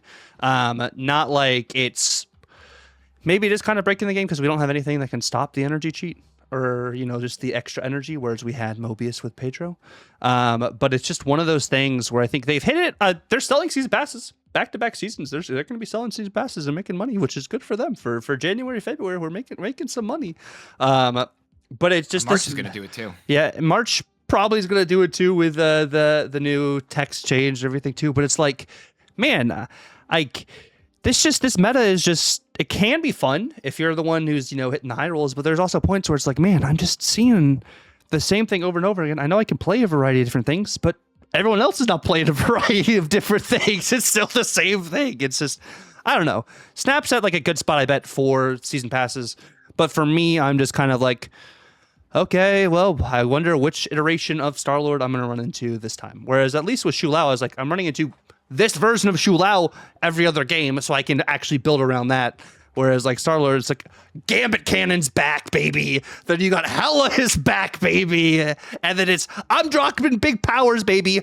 You're getting a Goliath in all 3 lanes. Woo! Like, man. Oh God, yeah. Sorry if that was my little soapbox moment. No, but I love it. I think there's fun stuff with Star-Lord, to be fair. But I think one of the I think there's interesting stuff you could do with Star-Lord. I like what you had mentioned earlier, though, with your energy and you're trying to basically use most of it. Pixie's been a lot of fun, and Pixie Warlock stuff been solid. If y'all want a recommendation for Pixie Warlock things, have you checked out Tuck's recent videos in which he actually did do a Pixie Warlock Star-Lord Master of the Sun video? Because guess what? That video was phenomenal. Absolutely great. It gave some really good advice, and also is just showing off really cool cards that I personally enjoy. Man, even threw in War Machine in there for a variety of reasons. So the deck's solid. Deck is good. Tuck is amazing. And if you have not watched that already, make sure you do. And while you're down there, make sure you subscribe over to Tuck, because Tuck deserves it. Follow him over on his Twitches, his YouTubes, his Twitters, everywhere. Just give the man support. Give the man the love, as he is doing pretty great things with the decks, and at the same time, secretly, apparently hating every single one of them. Not hating them. I did like the Phoenix Force one more. No, I'm sorry. The Phoenix Force deck I did like a lot more than True, the other Phoenix Force one you did. It gives you, like, I don't know. I'm also based with Phoenix Force. Like, I love Phoenix Force decks because I feel like it gives you a different level of, like, skill expression. I feel like with Phoenix Force than you do with some other decks, like being the way you order your cards, the way you revive them and everything. But maybe that's just me. No, that's fair. Anyway, make sure you follow him, give him all the support. One of the interesting things I also feel like, though, about in the differences between the Shu Lao meta and the meta that we're currently in is I don't even know if it's so much just Shu Lao and Star-Lord who are the problems. When actually I think Star-Lord's mostly okay. But I don't know. We're not fully getting into that here today. I think one of the bigger things about those is the fact that we're getting so many mediocre releases around those cards, and that everyone only wants to play those cards, and that's it. Like, we just have a lot of people who are just wanting to play Star-Lord because guess what? Your options are Moondragon or Magus. Magus, however you say the name, I don't care anymore. Like, you don't have other good options. And with those, like, there's no other interesting things, because even in a Weapon X season, no one was playing Weapon X, but we had new things every single week we were playing because we had so much variety. And that made it feel so much better. So powerful releases, or at least interesting releases, I think changed that dynamic entirely. And I think that's part of the big reason why people have been annoyed with the Shu Lao meta and annoyed with this meta, because the other releases in the months have felt pretty lackluster, aside from Foom so far. And we'll talk about Drax here in a moment. I miss those times, honestly. Like, I miss those times where everybody was like, I exactly know on which card gets released which week, because everybody was excited for one specific card. Or like the good old days, a lot of the people who are watching maybe this podcast, they won't realize it, but there was a time where a card got released which broke the game and people couldn't purchase it for a short period of time, which was High Evo. Everybody purchased High Evolutionary. Everybody wanted to play those decks. And the game legit couldn't compensate that many purchases on this card. Yep. Yeah, and it was it was when Datamines, we were able to Datamines is going to happen. Save your tokens, for this. Even with Airshimmer release, this card is going to be crazy. We have no other card like this. If you're not buying card now, wait 3 months. Save for this. Save for this. Save for this. Which I think is something like when we talk about Datamines today, or if you guys have already watched it, we guys have already talked about it. Is saving for these certain cards. While in theory, Datamines are subject to change. It's something to do. And I think, we talked about it earlier with this season too. This season kind of feels like a filler kind of season, which would make sense at the same time with them potentially pushing more of the resources towards the new objectives. Maybe they're trying to push that out. Maybe they don't want to make anything too crazy right now, because then on top of objectives, which also could add bugs and break the game, they didn't want to have other cards that also would have bugs and break the game currently. It's kind of, something I'm thinking of at the moment with this. But we still have another card, guys. We have another card, which Dance's card that he wants to see adjusted is Surtur. Yeah, and we'll have one from you afterwards, I think, as well. But I just want Surtur to... I think the ability's fine. I think you make this a 2/2. That's it. Just make Surtur a 2/2. 2-cost Surtur. 2-cost Surtur. There's no 2-cost slot inside of these styles of decks. And if you give it that, then you go turn 1, you play Sauron. Turn 2, you play Surtur. Turn 3, you either throw down your Starbrand or your Nightmare, and then you've got the rest of the game. Probably not playing Nightmare still, but... You're probably right. If you take away Surtur from the free drops, aren't your free drops kind of weak afterwards then? Like, isn't the free drops then the part that's weak? Because you said Starbrand and Nightmare, but what else do you have there? You don't. You can run Zabu, and then you get. You instead of probably Sauron would turn make one. the Zabu deck, and like you would do Zabu or Sauron turn 1, and then it would be starter into either one of your 4 drops that got Zabu'd. So I think I like, and it's what's so funny with this change too. It is just putting so much more into perspective. The ceiling for these scaling 2 drops is crazy. Chamber. Yep. If Moondragon was released months ago, even Moondragon still scales fairly well as a 2-drop. You even have like Athena, you have a Havoc, like just some of those like perspectively, like it's interesting to kind of, think about that. Like I wouldn't hate it as a 2 cost. It would still be 2+2, or would it be 2+3? Yeah, it'd still be +2. I think it's still +2 there, and it gives you, I don't know, it's slightly harder potentially. Maybe you can't get it out as easily, but again, we have a lot of scalers, and I think that still kind of puts it just in line with a lot of the other scalers that we do have right now in game. Yeah, I'm wondering if there's a weird world you can make it +3. It'd be a That's what 2-0, maybe. No, I think That's what I'm 2-1. thinking about, because like you could Sauron a lizard, and most of the time your suitor will have the same size of your lizard, because Yeah. you can play 2+10 power cards, but how often do you play 3?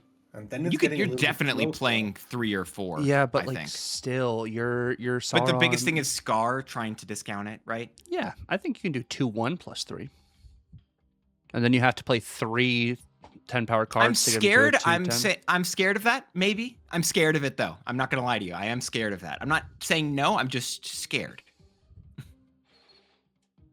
Still, as looking in the meta, I'm not that scared, because that's something you can adjust. Or like even Deafening Chord is a 2-drop.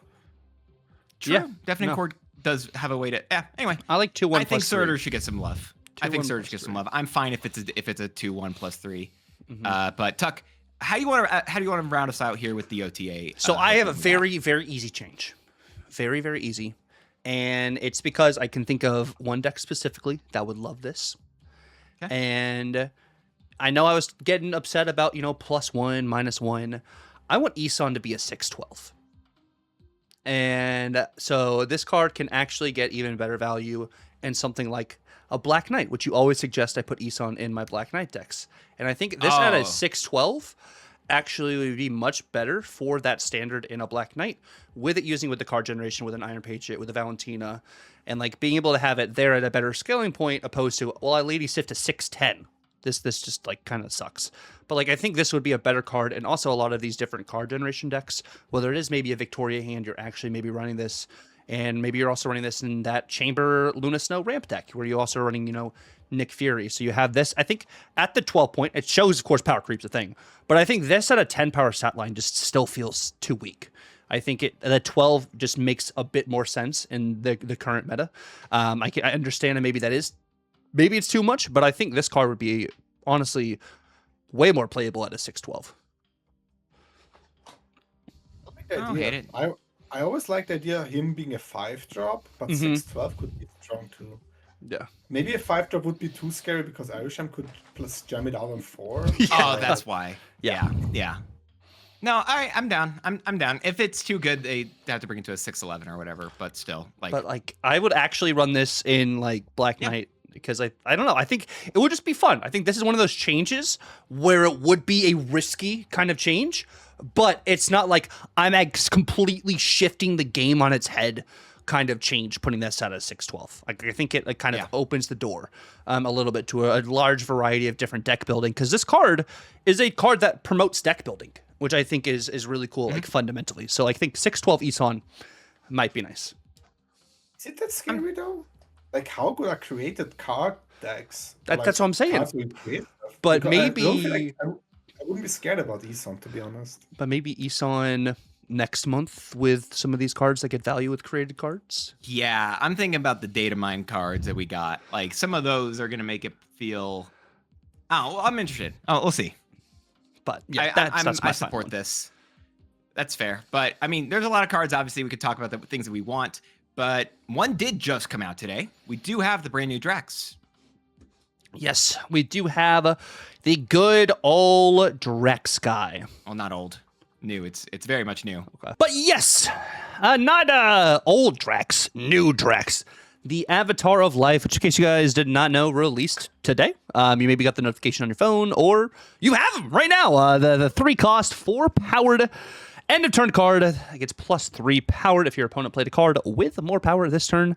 And of course, can move to that location if you'd be winning that location. If you're not going to be winning that location, it does not move. It only procs once per turn unless you have Invisible Woman for steps on the board.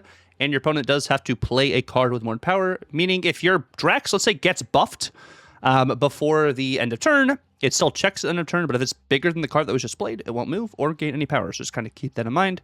But what are your initial thoughts on this card, Toxie?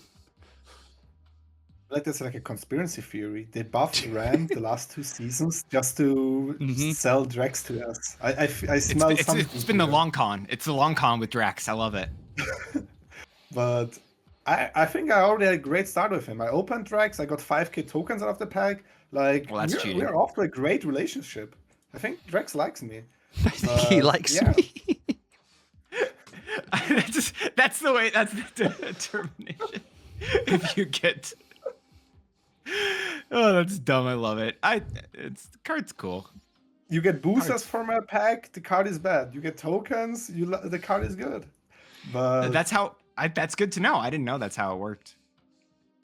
Drax on curve feels like in my head really good because first buff is like a 3/7, which is like fine. We are getting close to like a gladiator range or like the downside 3 drops like a Starbrand, but it's still like good. And the next one, which is not unlikely that your opponent wouldn't play like a 7-ish drop.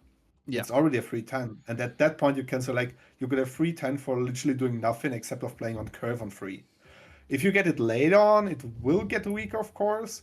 But on curve, this card looks really solid, especially with the metagame we have right now. This is also a card I think that is going to be, it's going to be great, I think, later. This is not going to be the week for it when everyone is playing the new one because we will have, I think we're going to have potentially less ramp stuff or we'll just have more people teching for this card. Once this is a card that is no longer like fresh in everyone's mind, I feel like Drax is just going to be very solid. Yeah, I think it's a good just kind of plug stats card. I'm interested to see how often, like, not it moving to a location wins you the game, but I'm wondering how often in play this is going to be able to be like a card that helps you win lanes. Like, I wonder if the power it gains is going to be enough for you to like genuinely plug this into decks. Like, I feel like with still like the Star-Lord and stuff we have right now, getting to a 3/10 is good. But is a 3/10 enough? Like, I'm wondering, like, if it's something you're actually playing out as much as possible, or if you're wanting just to run a tech card instead. Like, I think that's just something to just note right now, kind of when I look at this, opposed to, like, I don't think this is a bad card by any means. I'm just thinking, like you said as well, Dance. Like, it may just not be the right time in the metagame for this card to get its best quality of life. But I think in some of these decks where you just want to hit curve, like, I think this is a great Wiccan card.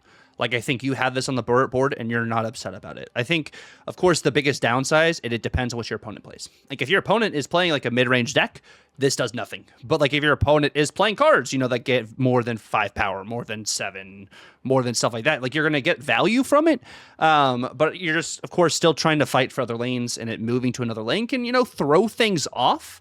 But you know, you're not just trying to play for one lane in Snap in general. So I think if you're just still building around that and you're still mitigating like how this card like operates and stuff, you can play well.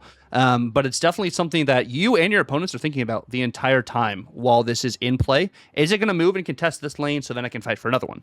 Or is it going to lose this lane I'm currently in because it moves to another lane? Like, I think it's just going to be interesting there. Like, I don't think it's like necessarily a huge downside because it doesn't auto lose you the game like Martyr. But this definitely is a card that I think is interesting just right now because of how much power is being thrown down each turn, and it doesn't target a specific area. If 2 cards with greater power are played on the same turn, it goes to a random one of those locations. So I think that's also something interesting just to note. Well, it's also, I think currently as well, if you play it if there are 2 different cards that both have greater power, it chooses one of them that it basically is targeting. And if it chooses the wrong one and it would move to a location where it would win, like if the other one, if they moved there, it would win there. It doesn't. Potentially, it's a 50-50 chance. It's weird. I don't know. Maybe I phrased that incorrectly.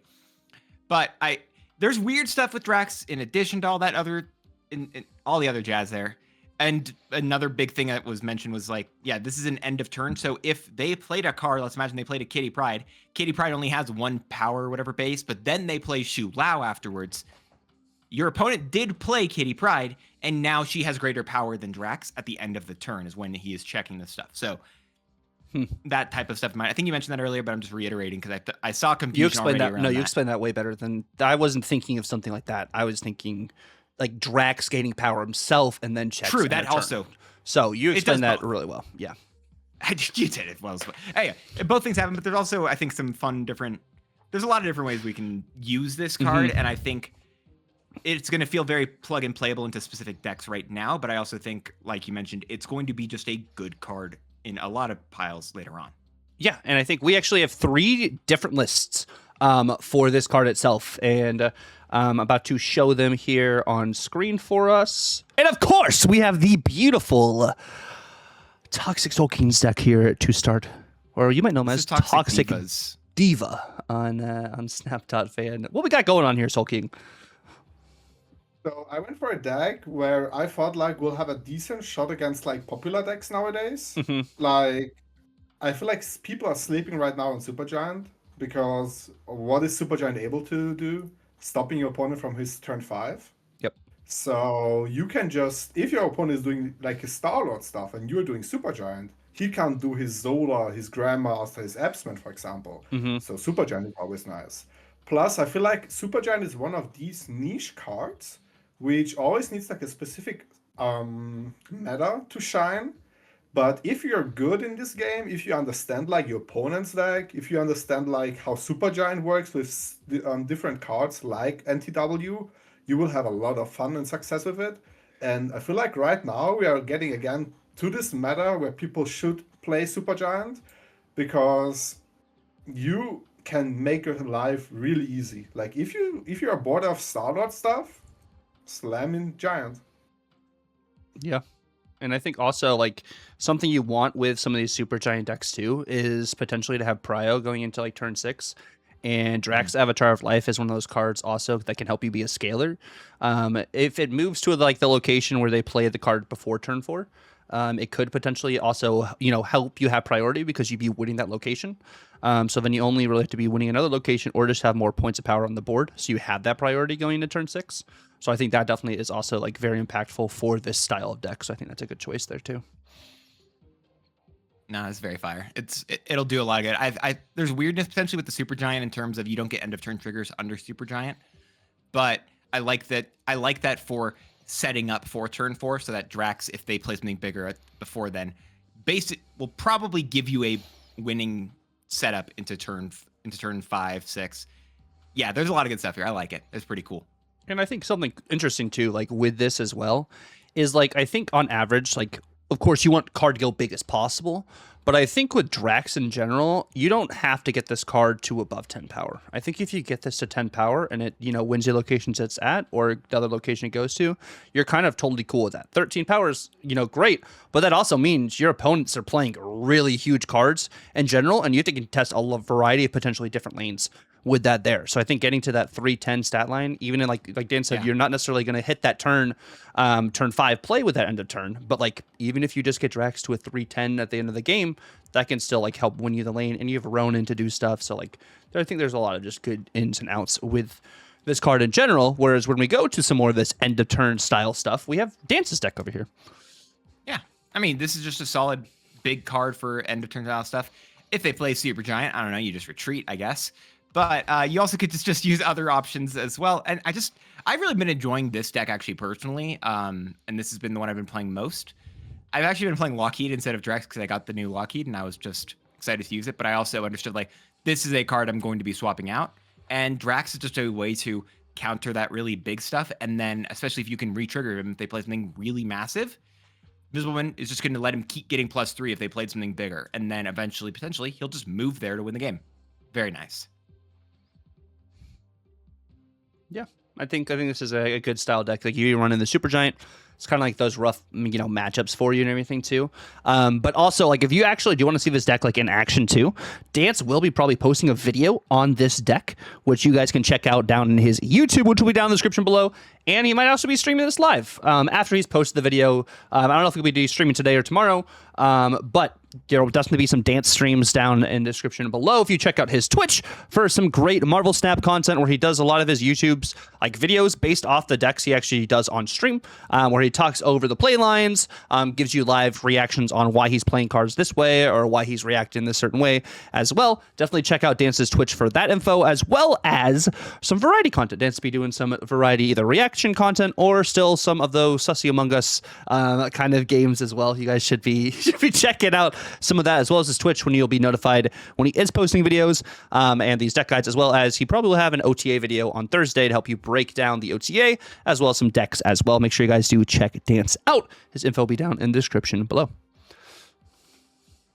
Yeah, it'll be.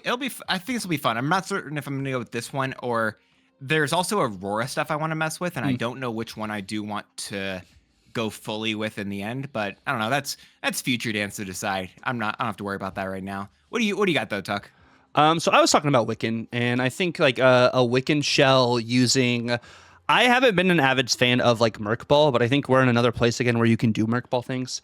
I think it just makes a lot of sense to have that as kind of one of your main targeted counters, and I think being able to move some of that stuff around, so maybe your Drax doesn't move to other locations, is the thought process. And I think Copycat is actually really solid in the meta right now because we're not playing just like big dumb cards like with a Hella search situation where it's like copying like an Infinite or copying like a Scar or a Giganto. I think you're actually getting a lot of value with Copycat at the moment. Same with something like Cable, which we're not running Cable in here. We're running Domino and Quicksilver just to hit that curve. But Drax being that solid just card you can play on tempo and get value. Of course, your feels bad as if you have to Shadow King out early because that's just horrible. But I also like it's just a tech heavy Wiccan deck, and I'm not really a tech heavy guy, but I feel like in some of the meta right now, it's kind of like tech or go big kind of situation. So I kind of have that to offset what's going on there. And I've been seeing a lot of Zola, so that's why we have like Stardust here. We have our own Eliath to set things up, and then Foom, because Foom just plugs into anything because Foom is just great. It's kind of just a Wiccan style, not 100% set in stone with this, but this is like the initial draft I had for just the Wiccan tech. I like it. Toxic, you had your face when he first showed this deck. What were your thoughts? Because I saw your brain was going quick there. You were just like, oh my, I don't know what was going on with you. I'm always a big Wiccan fan. Like people hated me for that, but I kind of enjoyed Wiccan a lot. One of my favorite Wiccan decks back in the days was like, I think it was slightly broken. Was the Aero deck with Surtur and the Wiccan stuff and Heimdall. I played so much of that. That was like the deck where I climbed the highest mid or end of a season with. And I just love the fact that Foom is playable in Wiccan. Foom is such a cool card. Dance loves Foom. Dance loves Foom. So I love Foom even more as well. I always get reminded of when I play Foom, I always think about Dance. So that's like a good combination. And the deck is just so good because you have answers to so many different things. You have like a Copycat who's a sleeper. People are sleeping on Copycat usually. Stardust. I haven't seen that many Zolas in a while, so Stardust is doing a great job. Of course, my favorite Fart Cloud. People hated Alive, but Alive is just like amazing, not gonna lie. Panda Alive, and you can just aura farm people. It's perfect, and Drax fits good in there too. Like Drax is doing like a speed, a more riskier speed, but you can get like a higher payout for that than just doing a speed thing. So you cooked, Tucker, and I like it a lot. Oh, thank you. That was my thought process too with the speed, like Drax instead of speed, like that exact situation. And I talked about it like in my video this week is like Drax can lose you the game, kind of thing. But it's like at the same time, it has to check to see if it would actually win you the lane for it to move. So it's not guaranteed, like I said, like with the Martyr comment earlier about losing the game kind of like situation. Like it's something you're playing into in general. Like it could move, but you're also playing into my opponent has to play cards bigger than my Drax in order for me to get value. So you're kind of, gambling that kind of anyways. But I think in general, you're also playing a variety of different power here yourself. And you have counters, like I said, like you said, to like a variety of different things. So you have the right ins and outs. But we're about to have apparently a crazy competition between Dance and Toxie over here, as instead of going bar for bar, they're going to go variant for variant to see whose variant is the best. All right. And the cool thing about this section 2, by the way, is these are all variants that I have not seen splits for. So I am actually going in with a blind eye, a blind judge to this, as I do rank this competition between Dance and Toxie. We, of course, are going to allow our guest to go first. So the first variant we are going to see here is Toxie's Fin Fang Foom God Split. Oh. Okay. I had to use this. I'm so upset. I'm 20 splits deep on Fin Fang Foom, and I don't have anything as good as this one on my Foom. Did I already tell you that it's split number 5 for me? Yes, you've told me that quite a few times, Toxic. His Split fifth split, 5? he got this. I'm 20 deep. Oh my! Well, the bar is set pretty high here right now. I'll be honest, Dance. This is gonna be a little tough for you. Give more reasons for why this is one of the best ones you can go with.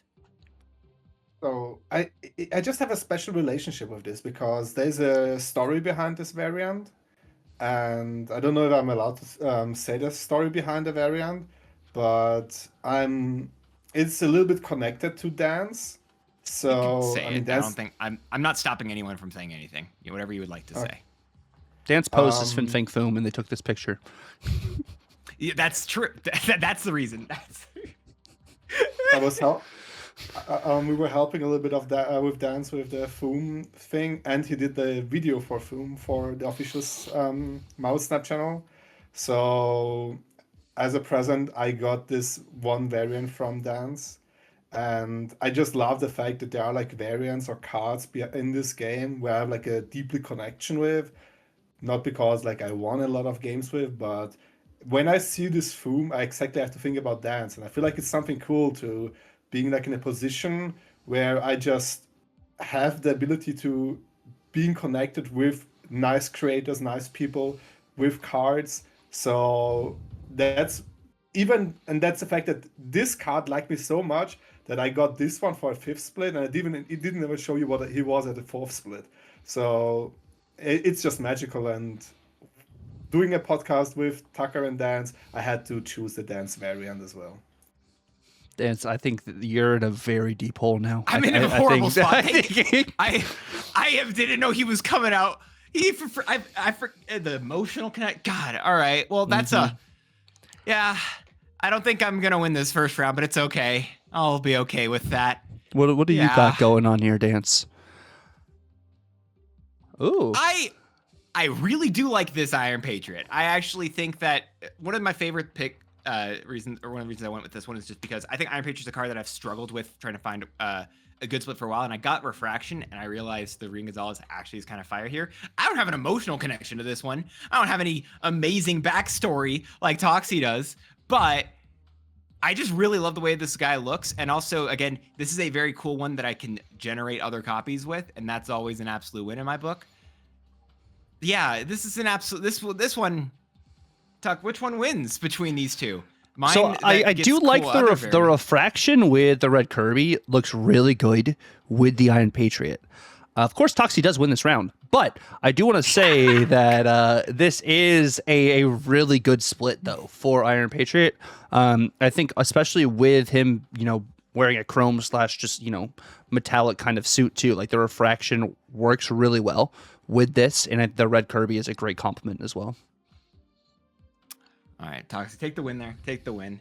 All right, well, since Toxie got first, and I'm at a disadvantage now, I'd like to go first in the second round if possible. Okay, then I'll let you. Now you come with your story and your background. Oh, I don't need a story. I don't need a background. Oh, I don't need that for this one. I love this split. I think this is potentially one of my favorite splits. And Tuck hasn't even seen this yet. Gosh. Oh, that's crazy. Rainbow Fire borders on Merlin, the gold Rainbow Crackle. Like, I haven't shown this one to you yet, and I had talked, but I got it I think just the other day, and I was like, oh, I'm holding on this one. This is so amazing. I love it. I will not lie to you. This might be one of the best splits and card combos I have ever seen. Like, this is Listen, I don't have a story. insane. The best story I could come up with is the fact that I like this variant because this is the one that was bugged with untapped for like a very long period of time and never showed anything. This is crazy. Like, Toxic, I'm sorry, but now you are. This is crazy, Toxic. All right, I had to come out swinging. Listen, I didn't know when I was showing this one off, but I knew I had to come out swinging with this one. Yeah, I'm picking something rainbowish as well. No shot you're throwing. He's throwing this round. Are you ready, Toxie? I'm ready. Ooh. Oh, I forgot. Oh, this one is a cool one too. I had to pick something rainbowish as well to fit you. Not gonna lie. So I'll give backstory on this one, by the way. I shouldn't, but I will. So Toxie and I were actually talking before. We were trying to figure out like what we were doing in terms of comparisons, and he pulled up this Thena, and I was like, "That is sick." And we actually spent like I think 5 or 10 minutes before Tucker jumped in, we were just figuring out which border looked best here. And I wish I had given him worse advice and told him to do a different border. Oh my! Yeah, the blue fire is fitting to her fire. It fits with that is coming up from her, and the aura just around like all. So like, I did not think that these would be close.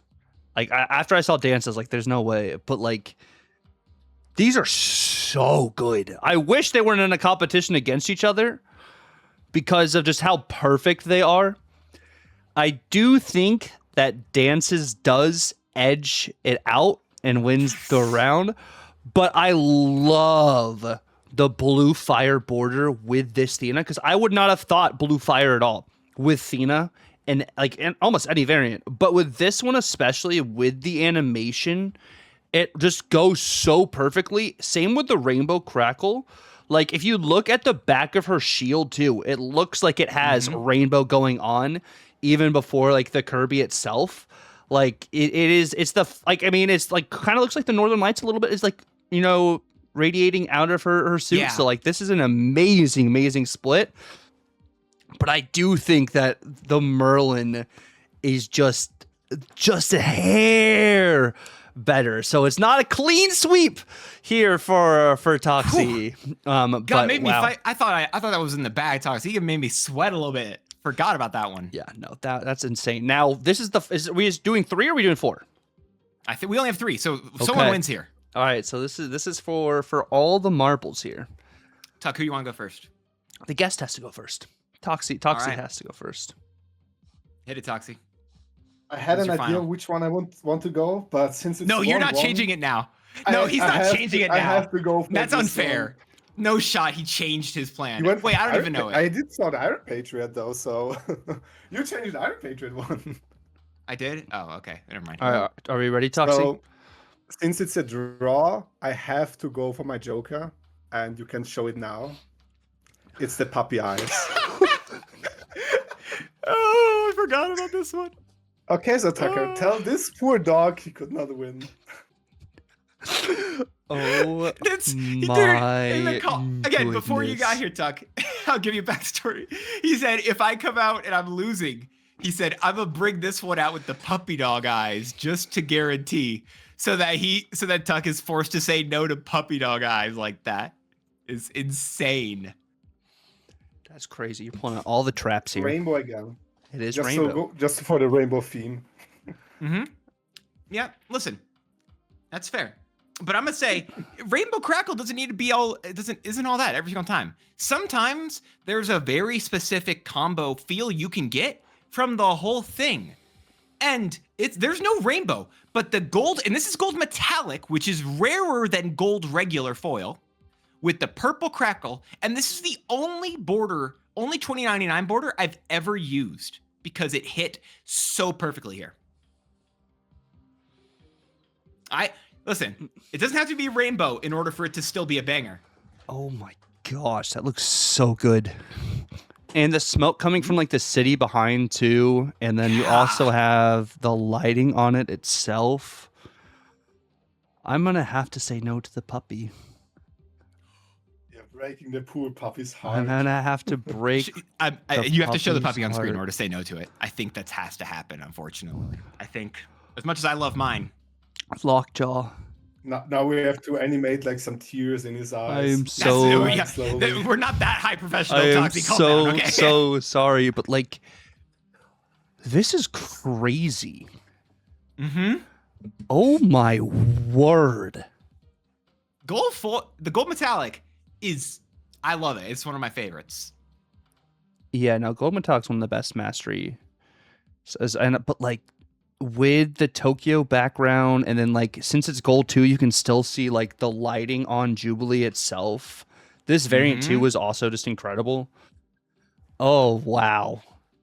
Just wow. You guys literally pulled out all the stops. You did. We did. Like, I don't think you had holy- seen any of those before. I don't think so. No, I had not seen any of them before. Bro. Toxie, I honestly thought you had it there with the lockjaw at the end. So, well done to you, good sir. I tried all my things with him, but if the good puppy can't win, sometimes the evil people win as well. Yeah. Look at how cool Merlin looks. Hey, Toxie, I give you. I reached through the camera. I'm shaking your hand here, but I'll say as the one who beat Toxie, if you have not checked out Toxie, his links are down in the description. Toxie, thank you again and again for showing up today for the, is this 79th episode of 78. Marvel 78? Mm-hmm. Bro, the guest knows the number of the podcast. I don't. Anyway. Thank you so much, Toxie, for making it to the very end. If y'all liked any of those splits or you thought Tucker was wrong about any of them, mainly I think he was wrong about no, I don't even think he was wrong about the Iron Patriot one. I think Tucker was correct. If you think Tucker was wrong about any of them, let us know down below in the comments. And if you did make it to the very end of the episode, let us know by using the word beaten, because we did get to look at Iska earlier today in the Datamines. Beaten. That's a weird word to use, but I think that'll be a fun one. So if you did make it to the end, let us know by using that word in your comment. Yeah. Once again, Toxie, thank you so much for hanging out with us here on the Yap. It was a pleasure to have you here. Definitely will have you back here in the future. And yeah, thank you guys so much for watching. Hopefully you guys have a great rest of your guys' week. If you guys also are interested in any of the Datamine cards, let us know which cards you're most looking forward to. And hope you guys have a great rest of your climb. If you guys have not hit Infinite, or if you're in Infinite, hopefully you guys have a great climb. It's been real. God bless, and laters.